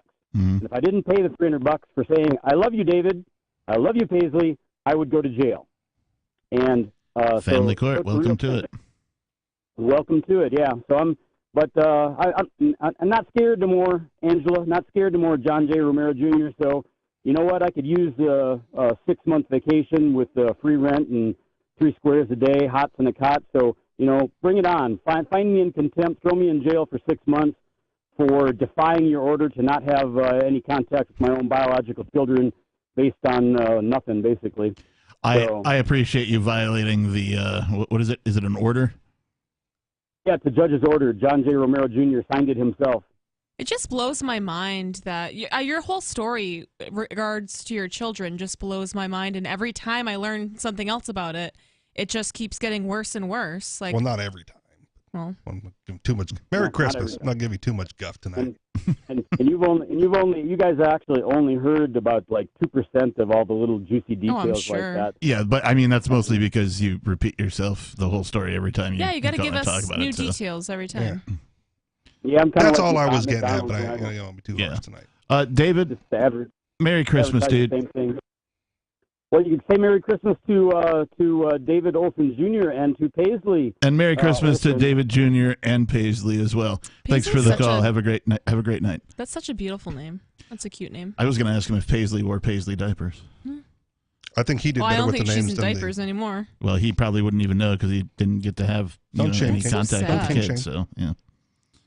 So right, yeah. No, his you don't case, know what she's into. I don't know. What's heinous about his case is that he's not the only one. Oh, of course not. Right, and this is what family court does to families routinely. It's just wild to me that they could even order a father to never be able to see their children ever again, to not even post something on Facebook or write them a letter. Yeah. Like that doesn't make any sense to me at if all. If you want to see a cross section of how heinous family court can be, watch a documentary called Divorce Corp. CORP. Yeah. Because it goes into detail of just how evil and how in cahoots the judges and lawyers are with each other. So much so that it's just a scam to milk a bunch of money out of people. Yeah, absolutely. Yep. Ruin lives. That's all it is. So get those gang members out of there. Yeah. So swinging back around to the bomb in the bum. The bomb disposal experts at the scene determined there was little possibility the shell would explode inside the dude. Phew. Stunned doctors subsequently began the process of trying to remove the object, which measured almost 8 inches long and more than 2 inches wide from the man's rectum. He's 88? Yeah. It's believed listen to this sentence. It's believed the pervy patient inserted the item inside himself for sexual pleasure. Well, yeah. I can't imagine. How else I can't imagine I thought another he just reason. sat on it. It's believed. This is from a doctor.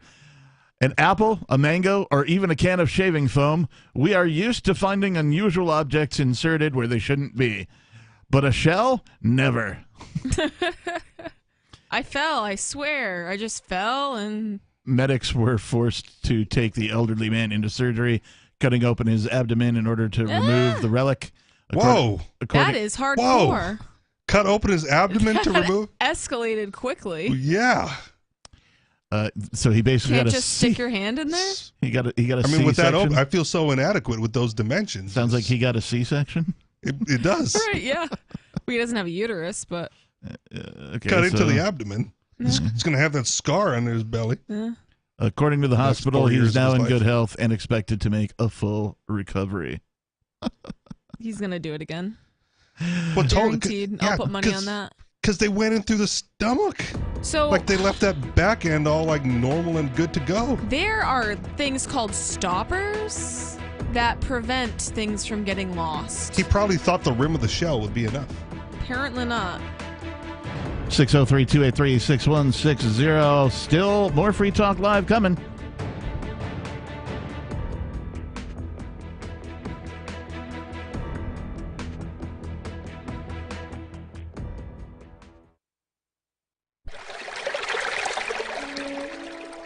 Fact. The new NSA data center in Utah requires 1.7 million gallons of water every single day to operate. Billions of Fourth Amendment violations need massive computers and the water to cool them. That water is being supplied by the state of Utah. Fact. There's absolutely nothing in the Constitution which requires your state to help the feds violate your rights. Our message to Utah: turn it off.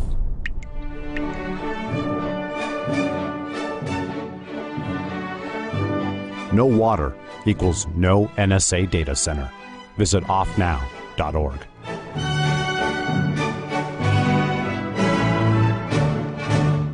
There are basically two types of advertising: direct response and branding. Radio's great for direct response with its low cost to listener ratio, but audio can't be beat for branding, which is a longer-term endeavor. You want to be the first thing that someone thinks of when they think about your product or service. If you have a local business that you want kept top of mind in your community, call the station. If you need national reach, Free Talk Live's got around 200 radio stations, millions of monthly listening sessions, can suit all budgets, and if we don't think we're right for you, we'll tell you. Email me, mark@freetalklive.com. If you want to know the latest about Free Talk Live before we go on the air, all you need to decide is how you want it delivered. It's your choice. Visit news.freetalklive.com to receive our usually weekly news updates by email. Plus, we have a Twitter account at twitter.freetalklive.com, and you can follow us on the decentralized Mastodon platform at toot.freetalklive.com. So please follow us at toot.freetalklive.com and sign up for our emails at news.freetalklive.com. Why did you move to the Shire? I moved here to the Shire because there's other people around who take liberty just as seriously as I do. I moved to the Shire because I saw videos of people challenging authority and thought that I could get support myself. It called to me, like, do this, right now. I wanted to be around people like me who got it, and once I got here, I knew there was nowhere else that I wanted to be. I've always wanted to change the world, so I moved to the Shire to join people who were actually working towards doing the same thing.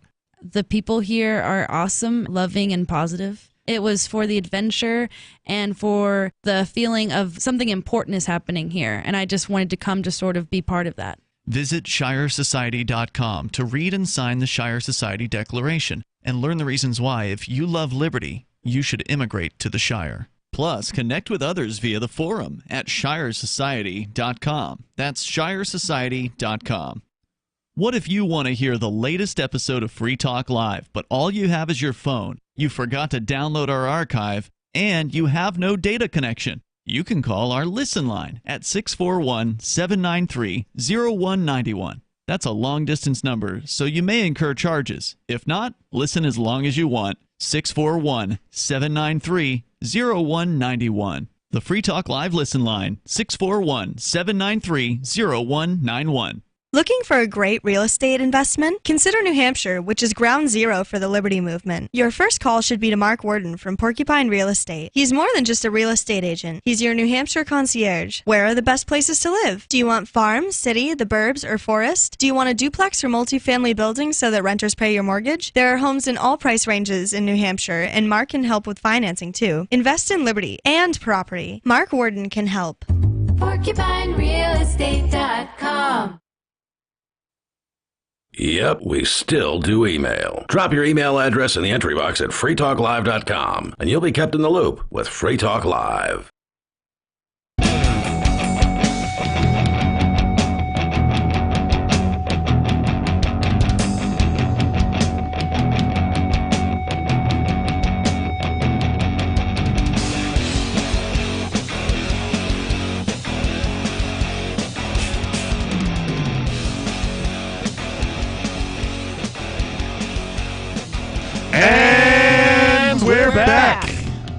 like that snap of authority?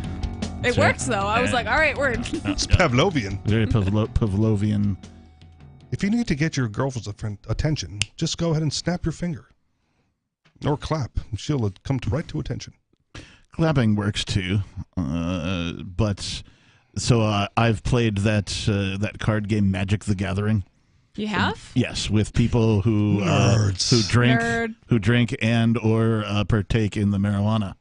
And so and these are we'll call them engineer level people.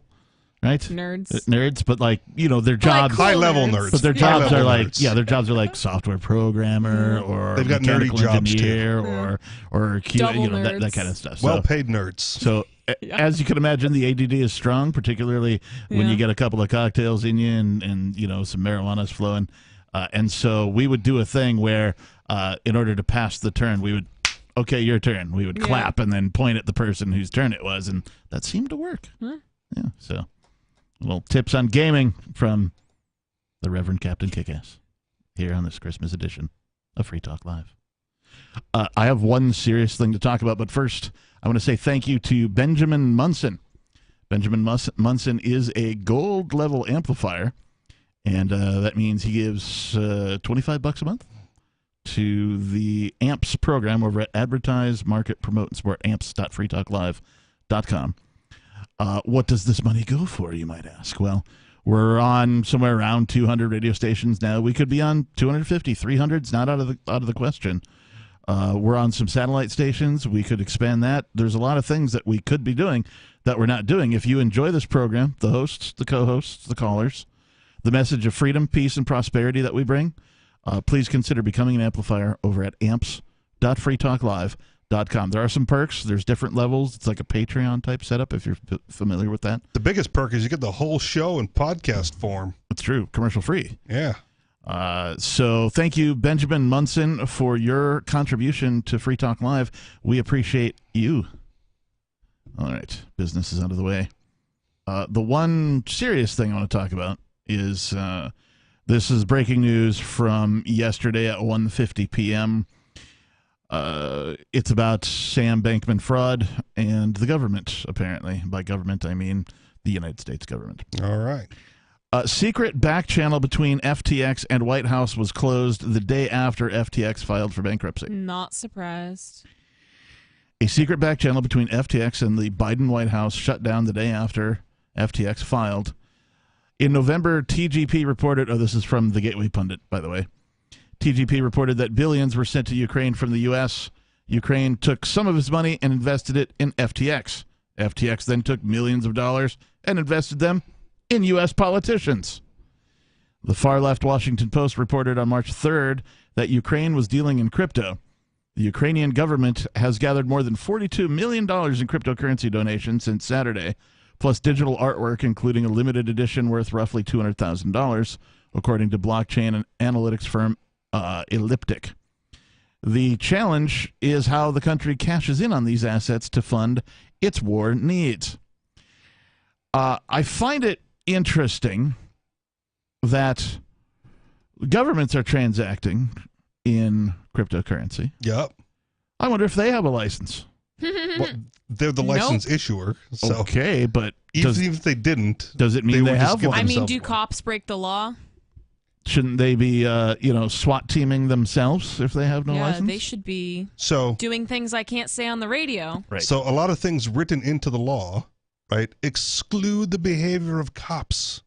So they are, in fact, not breaking the law because the exclusion is written in for them. They can also do things that I can't say on the radio. Yeah. So anyway, they go through some sort of recap of the Sam Bankman fraud escapades. And they go on to say, now we've learned that FTX and the Biden White House participated in a back channel that was closed the day after FTX went bankrupt. Sean McElwee had a Slack channel at Data for Progress that became a rolling conversation between McElwee, Biden admin officials, and some well-known reporters. And the day after FTX filed for bankruptcy and SBF resigned as CEO, McElwee abruptly shuttered the channel. This all came from a report at Far Left Politico. And just part of it says, McElwee went through a libertarian phase as an undergraduate at the King's College, and he still held on to some of his Cato-inspired beliefs as he drifted left. So not even really all that libertarian if it's Cato. Right. There are I don't even know what that is. the Cato Institute? Yeah. Their policy, Never heard of their it. policy think tank that leans a little bit towards libertarians. So they're conservatives? But they're like the worst libertarians. They're like at the edge of libertarianism. Yeah. Hmm. It sort of leans left, but it's Oh. at the edge of libertarianism. Yeah. Okay. It's not quite as bad as like C4SS. Well, I would disagree with that. Oh, really? Yeah.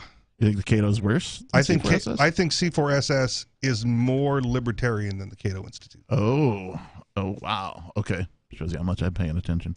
Well, I could be wrong, but that's just my general opinion. As he drifted left, there are strict limits on hard money donations, which go directly from individuals to candidate campaigns. His view was that those campaign finance rules violated his First Amendment rights, one of his friends told Playbook. So they reported on Thursday that Democrat operative and close advisor to Bankman fraud said, named Sean McElwee, had a direct back channel set up with the White House. So a Slack chat between this obvious, I don't want to say. He's the Fed. He must be. I mean, why would you be communicating with the White House while you're defrauding people, and then why would this channel get shut down? Yeah. You know, there's just so many questions surrounding this whole existence of FTX, the relationship with government, what's happening to the money. You want to talk about money laundering? Yeah, it's here. So early on when the FTX news first broke, like I wasn't all that convinced that it was necessarily a bad thing. Like I will say that early on, right, Sam Bankman-Fried, or fraud, if you want, like only did one thing wrong.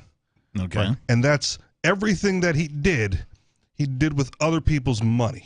Okay. Right? I remember you mentioning something like that, yeah. Right. So everything that he did, if he had done it with his own money, right, would have been run-of-the-mill behavior within the cryptocurrency community. Right. And the greater cryptocurrency community, right, is no longer libertarian at its core, right? Oh, yeah, absolutely not. Right. So why would we expect cryptocurrency companies, organizations, or whatever to not do what's best for business for them and their shareholders potentially by getting in bed with the government if that's where the maximum amount of money can be made, right? But now, you know, he did it with other people's money, which is clearly wrong. And even the money laundering, right? The only reason that that's a bad thing is because in our minds, it's the government who's doing it, right? Like, who cares if it were liberty-minded individuals or libertarians, like laundering money through illicit activities as a way to hide taxes from the government? We would be thumbs up, like, good on you. You're a good agorist. Do as much of that as you can, because screw the government and don't give them anything you can. So launder away. Well, this sounds more like the government funding somebody's campaign. Yeah. Right. Which, I mean, at least in the eyes of, you know, most of the citizenry would be a no-no. Right. Sure. So the United States government gives a bunch of money to the Ukraine. The Ukraine gives it to FTX. FTX gives it to the Democrats. Right.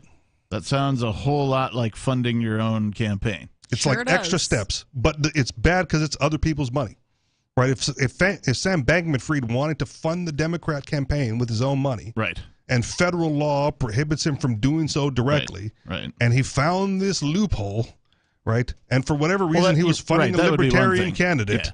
But right, we'd be great. But when you're taking do it all you want, you know, theft proceeds, tax, right? When Sure. you're taking tax money, giving it to the Ukraine, and then funneling that from the Ukraine into FTX and funneling that back into the government, right? That takes on a whole different flavor. I get it, and again, that would be the reason why this is World War III, because it's very clear and out in the open that this is one big money laundering scheme, right? To steal money from the general populace and there's no incentive to stop the war, because then that money laundering scheme ceases to exist as well. We are out of time. Thank you, Richie Rich. Thank you, Nikki, for joining me on air tonight. Thank you to our callers and, of course, all of our listeners. If you missed any part of the show, find us over at freetalklive.com. Look for the archives. Peace. Tired of cancel culture? Sick of mega tech corporations holding an axe over your head? Join the LRN.FM Matrix chat server. It's self-hosted, so no one else can tell us what to do or say. Don't like the existing channels? You can make your own. You can even connect into some of our channels from other Matrix servers. It's federated. For the full LRN.FM Matrix experience, though, you should join our server via the step-by-step instructions at chat.lrn.fm. Chat.lrn.fm. Do you feel like your nation, state, or community no longer holds your values? Have you dreamt of a place where people agree that liberty is important and are free to pursue their projects so long as they respect the property of others? There are many people just like you that are discovering freeprivatecities.com. Their social media links are at the upper right of the page at freeprivatecities.com. All skill levels will be needed when the first of the Free Private Cities opens. It's sooner than you think. Stop arguing and build. freeprivatecities.com. Have you had enough of the big-name web hosting services that are long on promises but short on bleeding-edge features, uptime, and customer service? Try Agorist Hosting, the agile web host that offers full concierge